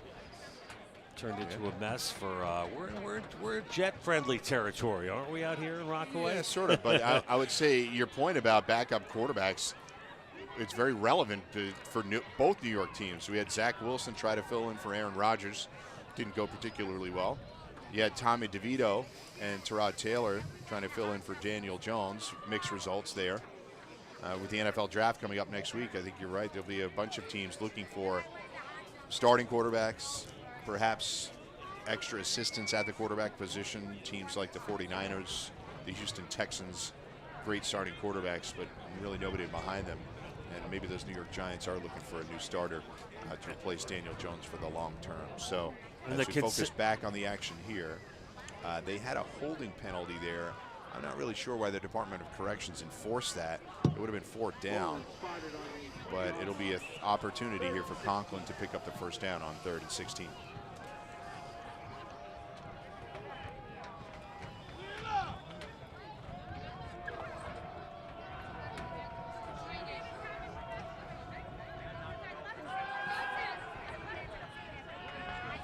Conklin back to pass, rolls out to his right, looking complete. That's Heedles on the catch.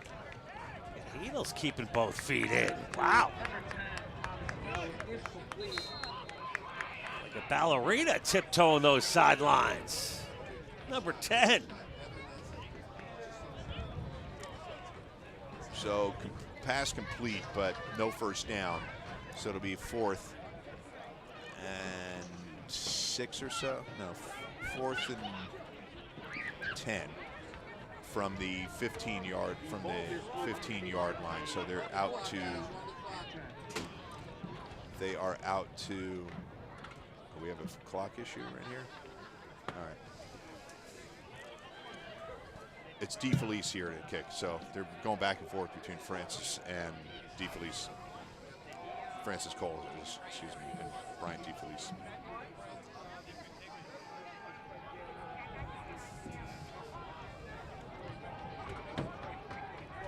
Snap, the kick is up, and it looks like wide left.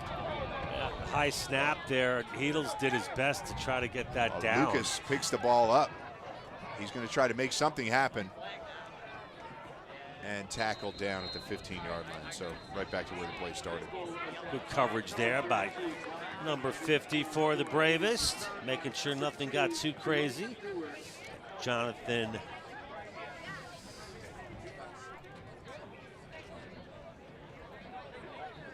That was Pairami. Remaining games here for the Bravest. We got next, John, you mentioned it earlier, they're going to have the Dallas Defenders on May 4th. And back on Long Island for a home game against the Tri-State Shields. That'll be at Bethpage High School on May 18th at 1 p.m. And then, as you talked about earlier, the Fun City Bowl at Mitchell Field at 6 p.m. on June the 1st. That's the big one against NYPD's finest. Collision course, of the 8 teams in this Division I of the NPSFL, usually it comes down to PDFD. And we're going to find out on June 1st who the best of the best is in the 51st version of the Fun City Bowl. And for the Boldest, they got the finest next week. Finest in action today against Tri-State. Then it's at San Diego. Oh, boy. What a labor-intensive trip out to San Diego. Feel sorry for those guys. Sorry. And then at Sorry Tri-State. about the road trip, guys. Sure, they're not going to have any fun.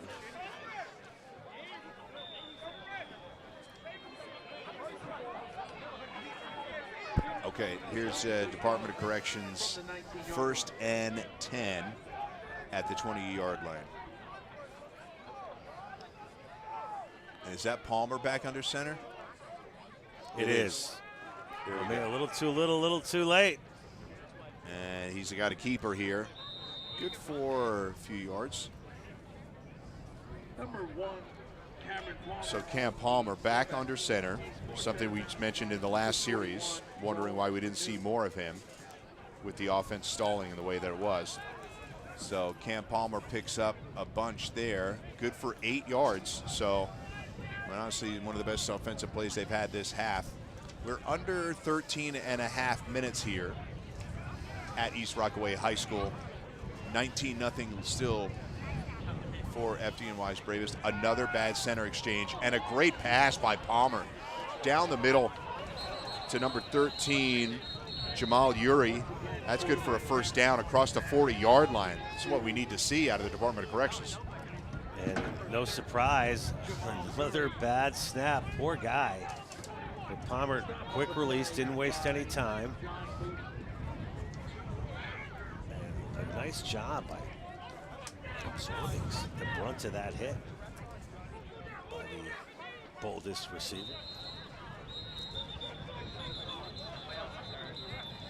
All right, we got an injured player here. It looks like well after the play. I know we have a cramp here. Right hamstring or a cramp. So, all right, we're going to take a break here from East Rockaway High School. Come back for Bravest against Boldest. A few minutes into the fourth quarter. Back after this. For over 2 decades, Rigging NYC Contractors, Inc. has been the go-to provider of rigging services in New York City. Specializing in construction and industrial rigging, as well as machinery moving, we are dedicated to delivering safe and timely solutions. Our team consists of licensed master riggers, operating engineers, Teamster drivers, steam fitters, and iron workers. No matter the industrial or construction application, we have the lifting solution for you. In addition to rigging services, we offer specialized trucking services to handle equipment and materials. Our fleet of tractor trailers and experienced drivers make us the premier choice for New York trucking, including oversized freight and heavy loads. When it comes to rigging, trust the experts, the licensed master riggers at Rigging NYC Contractors. Contact us today for more information and let us make your next project a resounding success. And we're back at East Rockaway High School, right back into action. Cam Palmer in shotgun formation, 3 to his left, 2 to his right. They're going 5 wide here. And he goes downfield, well thrown, but over everyone's head. So throwing it to double coverage, Mike. And I guess at this point, nothing gained, nothing lost. He's got to go for something. Yeah, I mean, they went empty backfield here. I think they're going to run that the rest of the time out here. It'll be 2nd and 10 from the 41-yard line. Cam Palmer is going to have 5 receivers probably out there for the rest of the game. I wouldn't expect to see many running backs out here for them. I honestly, I'm not just saying this now because of the score, Mike, but I honestly felt Cam Palmer, based on the film that I watched last night, was the best chance that the Boldest had tonight with the ball in his hands. So it's very surprising. We don't know what goes on behind the scenes, but to put him now in the 4th quarter, down 19 points, it just seems like it's a little late. Palmer throws a dart right near the first down marker. Complete pass to number 4, Travis Briggins. Right near the first down mark. And we got a little extracurricular. Denzel Wilson, I think, getting after it with our guy, Chris Hirsch. Hirsch got his helmet ripped off somehow. I don't know how that's not a penalty. Right across midfield, basically the 49.5-yard line, and it'll be 3rd and short. They've been running shotgun most of the game. You have to wonder if they want to be under center and try and go with a little Philadelphia Eagle-style tush push here to pick up the first down. They desperately need a first down to get something going, and at least they're into Bravest territory for the first time in a while.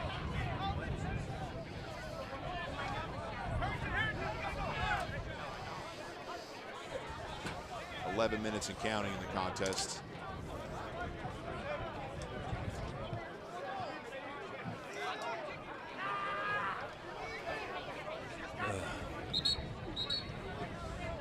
Officials slowing this game to a crawl. We have another official's timeout. And incredulous. The Boldest staff trying to get their point across about something.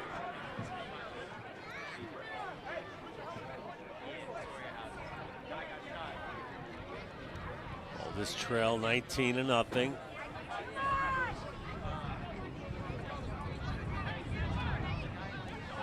Reggie Rothwell trying to figure out what the situation is. I just remember pregame watching that entire roster shoulder to shoulder for the fire department, waiting not 2 minutes, not 3, not 4, not 5, 10, 12 minutes for the Boldest to come out. They were stewing over there. And it showed right from the jump, the start of the game, Mike. Boldest, he does come we're under shaking. center. I expected quick QB sneak here. He goes around the outside. He does pick up the first down. Palmer moves to his left, picks up his gain of 5, and it'll be a first down. We got a first down. There we go. 2 in a row. It's a trend. And look who gets the first down. Palmer hasn't seen a whole lot of action that we're used to. Another snap rolled back to Palmer. And that one nearly picked off. Oof. Almost picked off by Timmy Dollison. Sorry for jumping on you, Mike, but that was Dollison, vintage. So Dollison nearly with the pick there.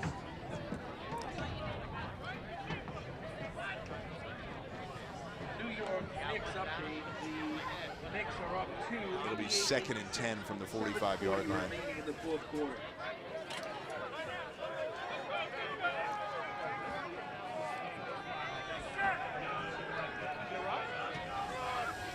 Palmer under center again. 4 wide, 1 guy in motion. And he's going to keep it. He's going to tuck it and run. Big gain there across the 30 to the 25-yard line. Another first down. That's what I'm talking about. The biggest gain on the ground of the game so far, Mike. Yep, no doubt. And we talked about this being some of the keys of the game for Palmer. Why he wouldn't have played this entire game, I'll never know. As Boldest are making a push here in the 4th quarter. Their best drive of the game so far. No doubt. And another whistle.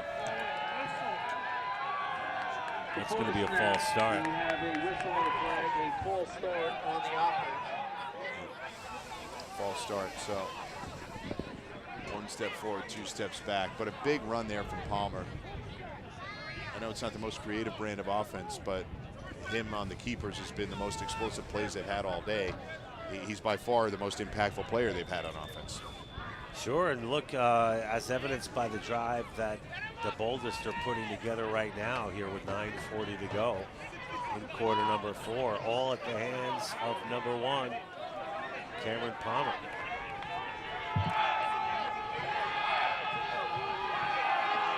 Here we go, Palmer standing on his own on the Bravest 35-yard line. He's under pressure, looking for somebody, goes downfield, overthrown, intended for number 10, Garrick Miller. Mike, plenty of time for Cameron Palmer there. Great job by the O-line for the Boldest. I mean, there is a lot of time left in this ball game. You get 6 right here, anything could happen.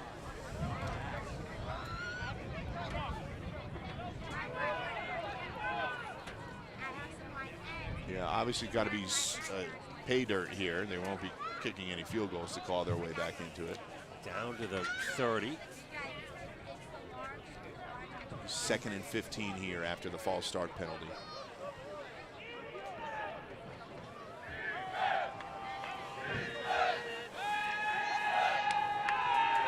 can hear the fans chanting defense, the Bravest fans looking for a big stop here. Just about 9 minutes to go in the 3rd. Here's Palmer. He's going to tuck and run again. And he's past the first down marker, I believe. It's right up to it. So a big gain there. And importantly, I want to give some love to Chris Hirsch, who I beat up a little bit on his matchup with Denzel Wilson. Great block by number 55, Chris Hirsch.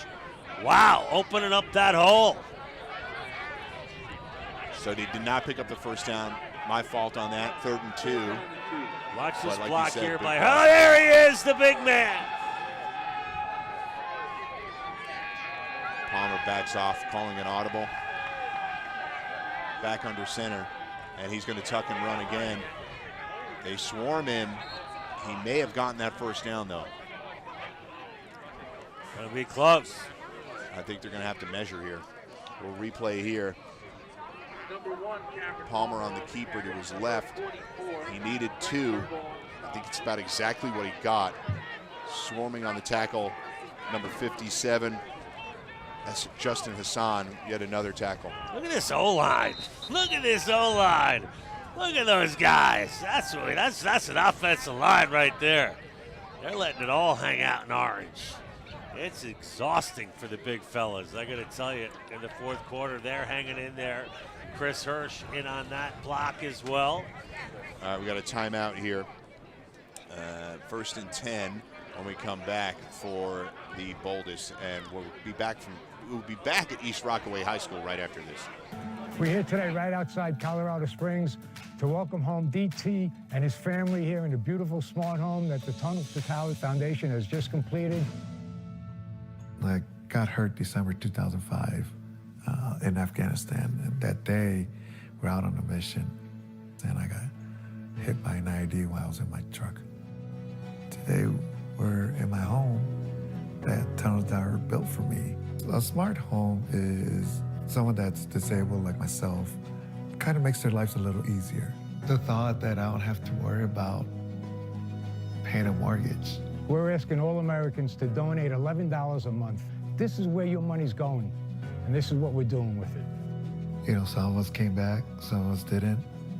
And thank God for organizations like Tunnel Towers, able to be there to help us when we need it.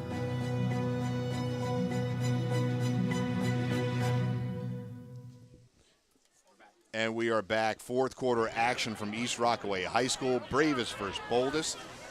The fourth quarter scoreboard brought to you by the New York Firefighters Heart and Lung Institute.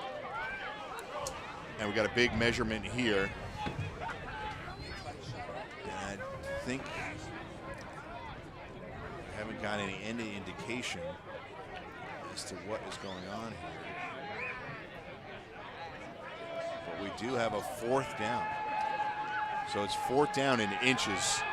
I think we know Denzel Wilson, John aptly pointing to him on our monitor. Well, he's going to be a big key to this play.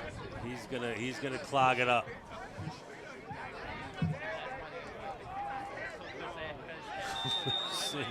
Now moving into the seam, or a little gap shift.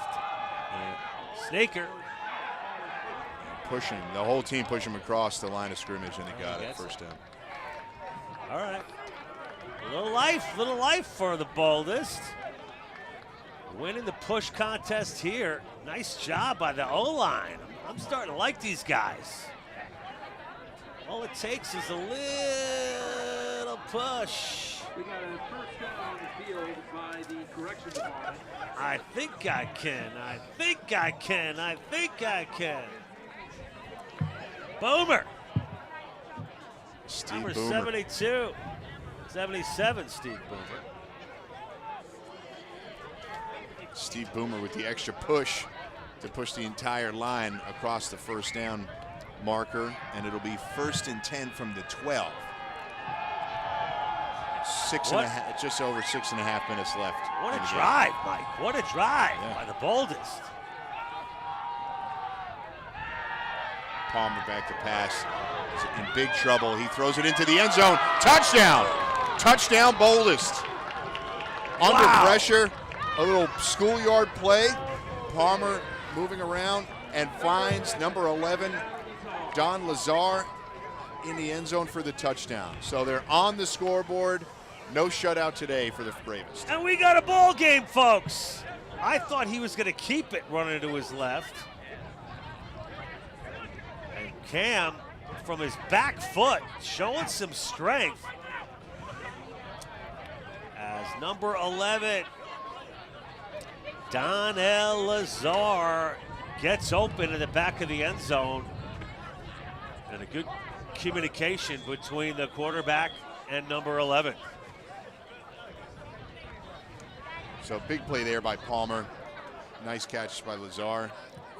Took a shot after he caught the touchdown pass. So they are lined up to go for 2 here. 19-6, looking to make it 19-8. It'll be an 11-point deficit if they are able to convert here.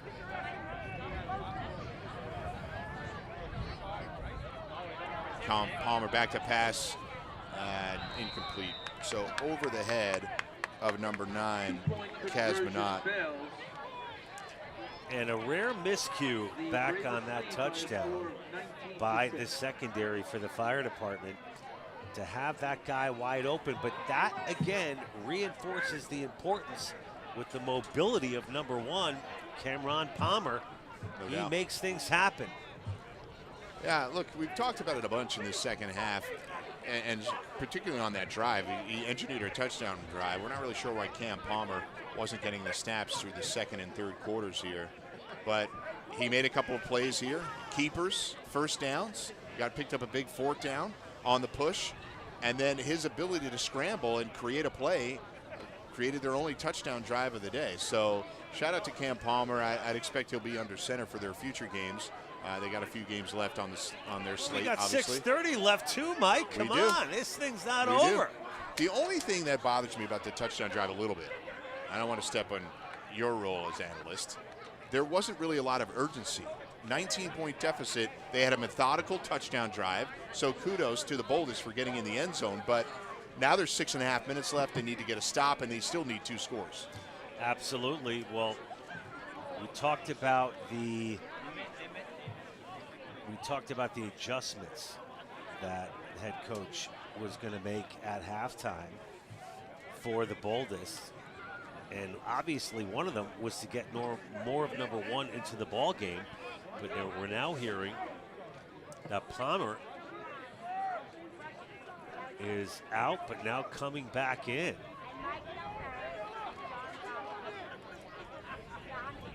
You're starting, so it's very clear what's about to happen here. If Cam Palmer's on the field on a kickoff, we're going with an onside kick. And that's why we got the hands team on for the Boldest, including wide receiver Cam Palmer.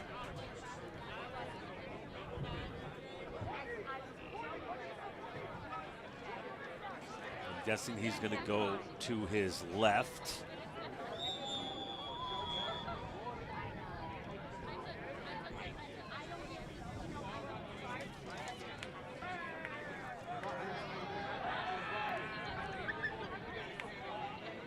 Oh no, boots it away. Out of bounds. Fooled everybody. Oh, that's a late hit there. That's going to go against the Boldest. So starting to lose discipline here. They line up for it looks like an onside kick, and then they try to squib kick it down the sidelines. It rolls out of bounds, and then they pick up a late hit. Well, so they fooled a lot of people, Mike, including us. Doesn't take much, but a great kick, which would have backed up FD until that kind of careless block way away from the football. Would have been a so.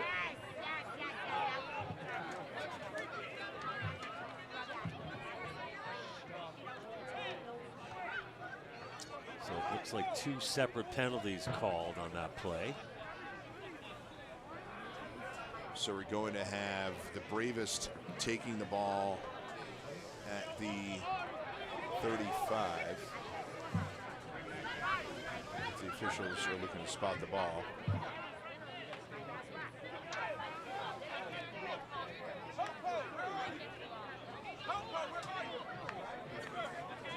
Guys, we need a football in order to continue this football game. Folks, we will be having a post-game interview coming to you from the field. So be sure to stick around for that. Officials place the ball on the 35-yard line. So the ball is placed at the 35 for kicking the ball out of bounds. The flag is for that. Even though there was a hit that we thought was over the line, they did not get an additional flag for that.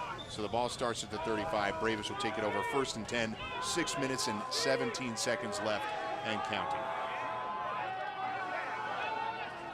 Hand off to most likely Nicholas Sumter, which we expect again to see. No, that's Aviles. Sorry, Aviles on the carry. You know, the tackle, Steven Adams.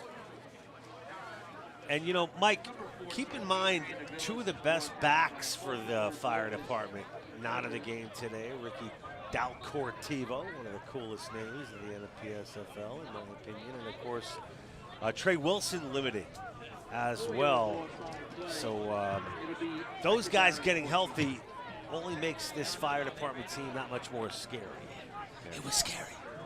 It's probably why we've seen a lot of Aviles and Heedles in the backfield today in order to take up some of those running back duties. How about we get Conk and Heedles for the post game if FD wins?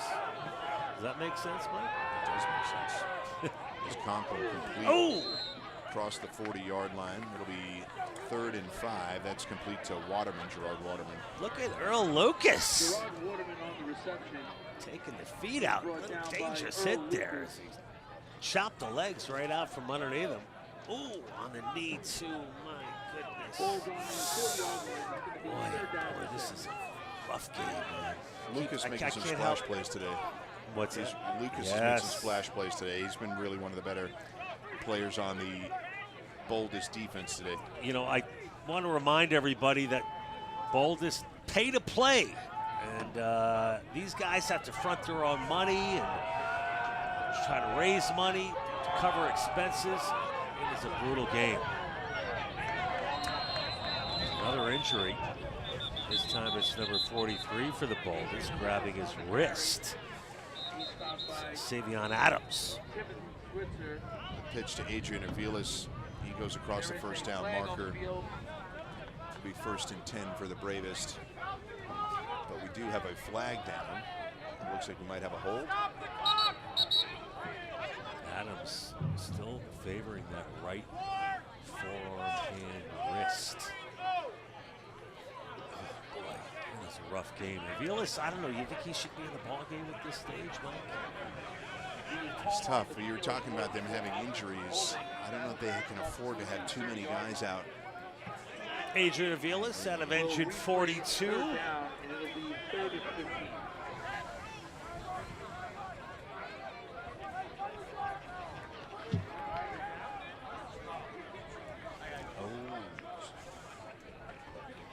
So we got 4 minutes and 30 seconds left. Bravest up 19-6.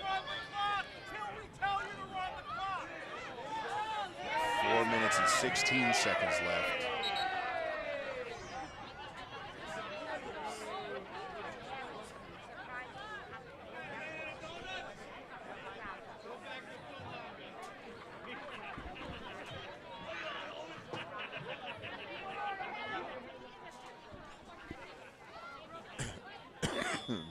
All right, so here we go, folks. Sorry, we're a little break in the action there. They're trying to figure out the clock. 4 minutes and 12 seconds and counting. And we got 3rd and 15 here. Conklin in shotgun passing formation here. We got 3 wide. And we got another false start. Another false start. Sorry, folks. This game is slowed to a crawl. It was nice to get the Boldest back into it, to get the ball in the end zone. And we have a penalty fest. These very thorough officiating crew.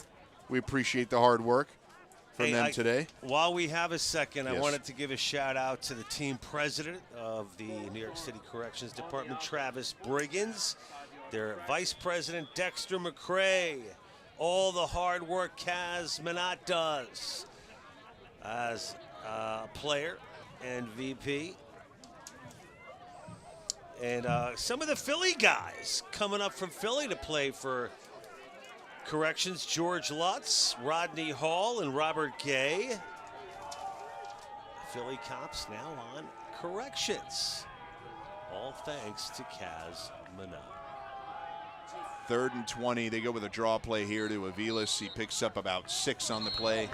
It'll be a punting situation. 3 minutes and 20 seconds left in the ball game. Department of Corrections has not called the timeout, so I think they're just playing this out. You know, unfortunately for the CD, they have not beaten the FDNY since 2019. It looks like that they do now take a timeout. 3 minutes and 12 seconds left in the ball game. We're going to take a break here from East Rockaway High School, where when we come back, it'll be the conclusion of this matchup between the Bravest and the Boldest.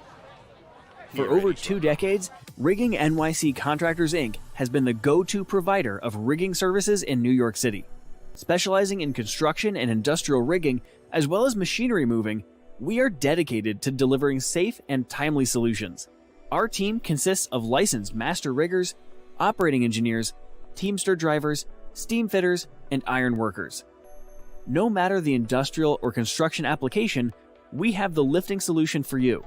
In addition to rigging services, we offer specialized trucking services to handle equipment and materials. Our fleet of tractor trailers and experienced drivers make us the premier choice for New York trucking, including oversized freight and heavy loads. When it comes to rigging, trust the experts, the licensed master riggers at Rigging NYC Contractors. Contact us today for more information and let us make your next project a resounding success. High School, Mike Blewett, John Heffernan. John's going to take our leave in order to get down to the sidelines so that we can get a little post-game show interview. We'll see who's able to grab, but a few obvious candidates down there. John Conklin with a great game today, and Heedles with the touchdown. Thomas Heedles, the wide receiver, ran in a touchdown earlier today. We had Evan Flowers with the touchdown. in the first half as well. So we have Francis Cole back to punt.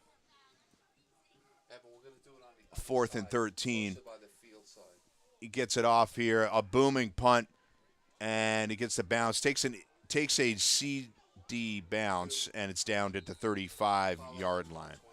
So with 3 minutes and 28 seconds left, we're going to have the Boldest take over on offense. Cam Palmer back out to engineer an offense.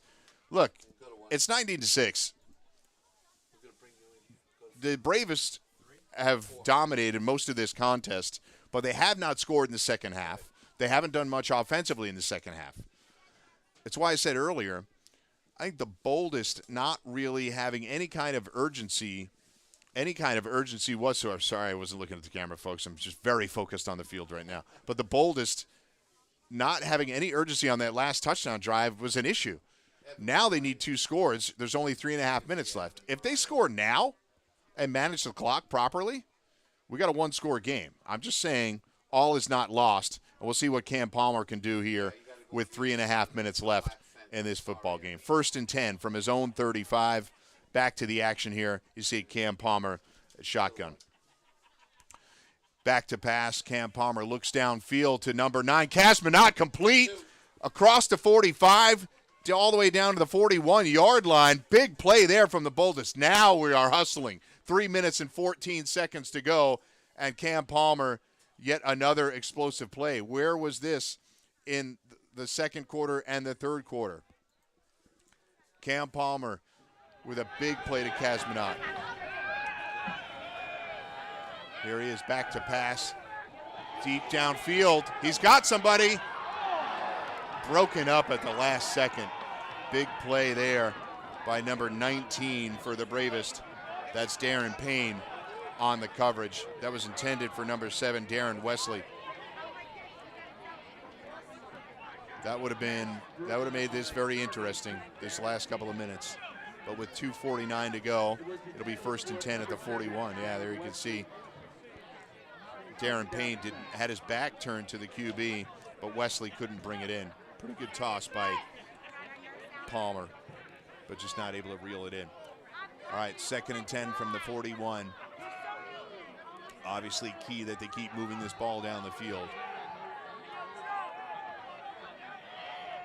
Palmer in shotgun. Looking across the line of scrimmage. He's got 3 wide. Well, under pressure, but he takes off and runs. Good for 5 yards, though. Cam Palmer makes something out of nothing. He was under pressure right from the start.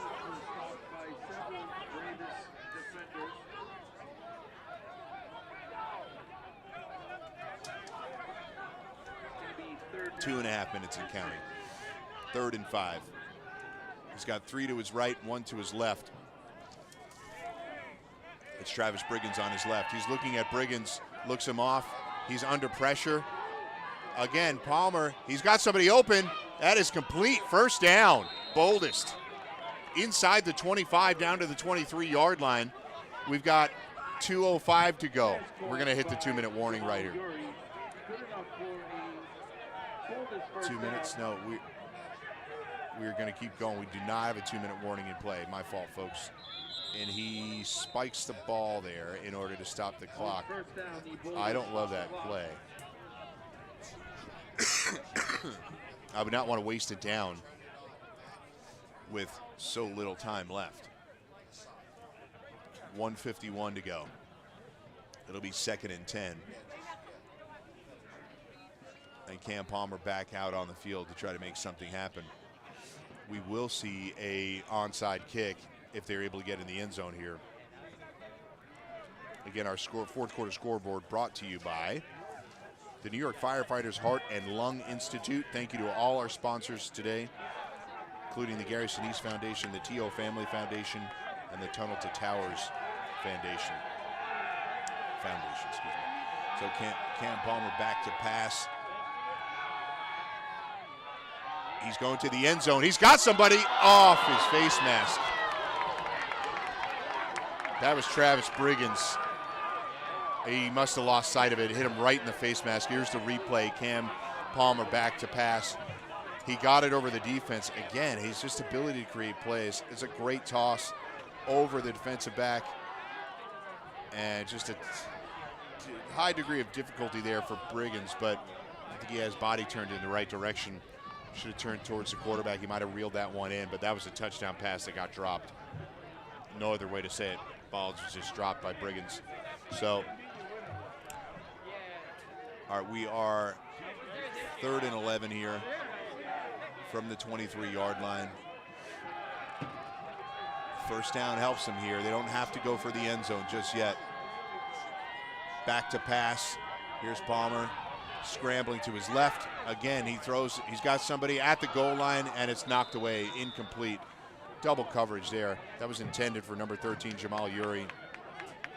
But a few guys in on the coverage, including number 44, Frank Zerbo.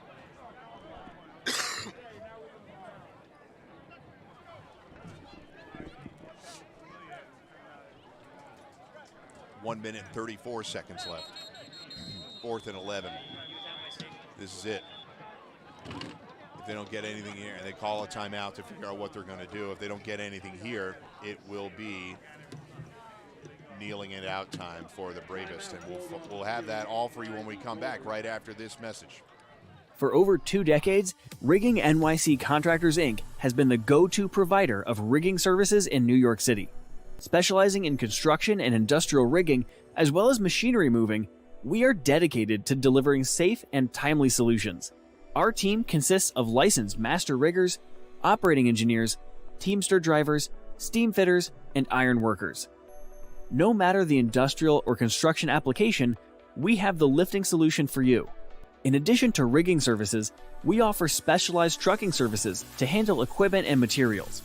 Our fleet of tractor trailers and experienced drivers make us the premier choice for New York trucking, including oversized freight and heavy loads. When it comes to contact us today for more information and let us make your next project a resounding success. Back at East Rockaway High School. Big play here, obviously. 4th down and 11 from the 23-yard line. 1 minute, 34 seconds to go. FDNY 19, NYCD 6. The Boldest are looking to pick up a first down here to try to extend this game. If they don't get this, it's kneel it out time for the Bravest. Cam Palmer in shotgun. 3 to his left, 1 to his right. He's back to pass. And he's flushed out of the pocket and tackled. He's not going to get there. That's going to be the ball game. Number 39 for the Bravest. We don't have a 39 here. So a few guys in on the tackle there, making the play and bringing Cam Palmer down just short of the first down. That'll be it. With 1 minute 25 to go, the Bravest just have to snap it a few times, kneel it out. We'll see if the Department of Corrections, the Boldest, try to extend this at all, utilizing any other timeouts that they may have. But I think that's going to be it. After the game, we're going to have John Heffernan, my partner, on field for a post-game interview. We'll see who he's able to acquire for that interview. A few candidates there. We had Thomas Heedles had a touchdown. Timothy Dollison had a touchdown in the first half. Conklin, obviously a pretty good day. You had a couple of turnovers, including a pick in the first half by Francis Cole had a big kick, a 40-yard kick. John Esposito, I believe, had the pick in the first half. All right, so they kneel it out. 2 more to go, I think, on the kneel outs.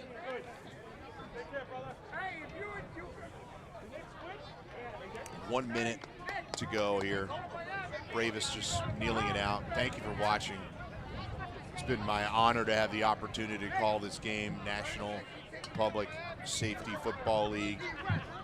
It's a really fun brand of football. Obviously, these people are heroes off the field, and they try to give it a shot on these Saturdays to be a hero on the field. A really fun league that I hope you enjoyed watching this broadcast. We'll be back with more, obviously, with the Bravest in other games later this year. They're going to have, they got games coming up. I'll give you their schedule once again. They are They got games coming up against the NYPD rather. That's on June 1st at Mitchell Field here in New York. They got a game in a couple of weeks against the Tri-State Shields. That's at Bethpage High School. So 2 weeks from today, their next matchup, and then 4 weeks from today against the NYPD Finest, the Fun City Bowl. We look forward to having you on those broadcasts as well. 5 seconds to go. That's going to be it. The handshake line commences. And that's the final score, 19-6 from East Rockaway High School. The FDNY Bravest defeat the NYCD Boldest in a big matchup today. FDNY's defense dominant. They don't score in the second half in a road game, and they're still able to have a 2-touchdown victory. So excellent performance by their defense. Turnovers plagued the Boldest early in the first half, and FDNY took advantage, punching in a couple of touchdowns. I think he scored 16 points off of turnovers. So nice job by them today. And you can see the mutual respect that these departments have for one another. Department of Corrections falls today. They've got some games coming up as well. Just a couple of games left on their slate as they fall to 2-1 on the season. And FDNY moves to 2-0. So we're going to have John Heffernan with a sideline interview here at some point. Great setting here today. Great weather in April. It wasn't this morning, but the skies opened up. We had a beautiful sunny first half and a nice spring evening here in East Rockaway. FDNY victorious. Here comes John Heffernan. He's going to get ready to bring somebody over. We'll see who he has here.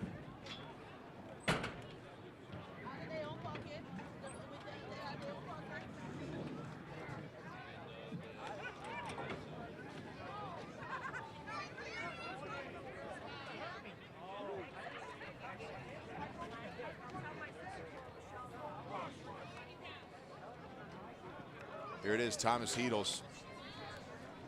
Thomas Heedles is going to be interviewing with John Heffernan here in a moment.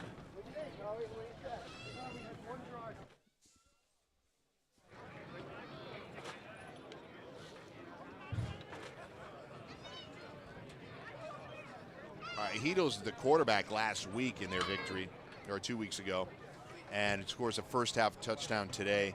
Big part of their offense, running the ball, catching the ball.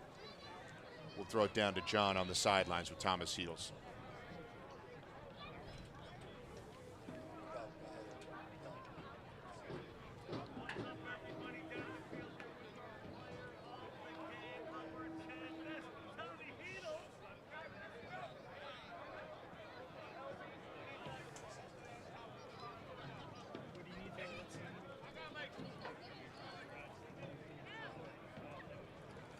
Both of these victories this year, starting back a couple of weeks ago in your first game of the year, you step in for Conklin at the QB position. You secure the win down in D.C. You come back here, score a big touchdown. Walk us through that reception from Conklin. Listen, I told Vinny knows, he called the plays. We knew we would work against these guys, and John executed. He did well. He did a good job tonight. Tell me a little bit about the play of your back, Adrian Aviles. What a terrific performance he had tonight. What a great runner. Slippery guy, man. For a little guy, he finds those holes. He is shifty. Yeah, he's a good player. He does everything the coaches ask him. He plays hard, comes to practice every day. He's definitely a coach's player. So Cam Peak's undefeated streak in his third season continues. 12-0 now for FDNY underneath Cam Peak. You guys were undefeated last year, winning the Fun City Bowl and the national championship. What's the goal this year? Same thing, run it back. Of course, undefeated season. That sounds good. One of our players of the game here, number 10, Tommy Heedles, QB, receiver. He does it all, including 6 points, a touchdown tonight in the FDNY victory. They improved to 2-0 on the season as Corrections falls to 2-1. That's been it from the field. We're going to send it back up to the booth. And Mike, take it away. Thanks, John. Appreciate that. my color commentator, John Heffernan. Thanks to Tom for helping us out with the production today. We appreciate it. And it's been a great effort today here by both teams. FDNY Bravest 19, NYCD Boldest 6. And thanks for watching us. We'll be back with more Bravest broadcasts later this season. Live from East Rockaway High School, I'm Mike Blewett. Thanks for watching. We'll see you again next time.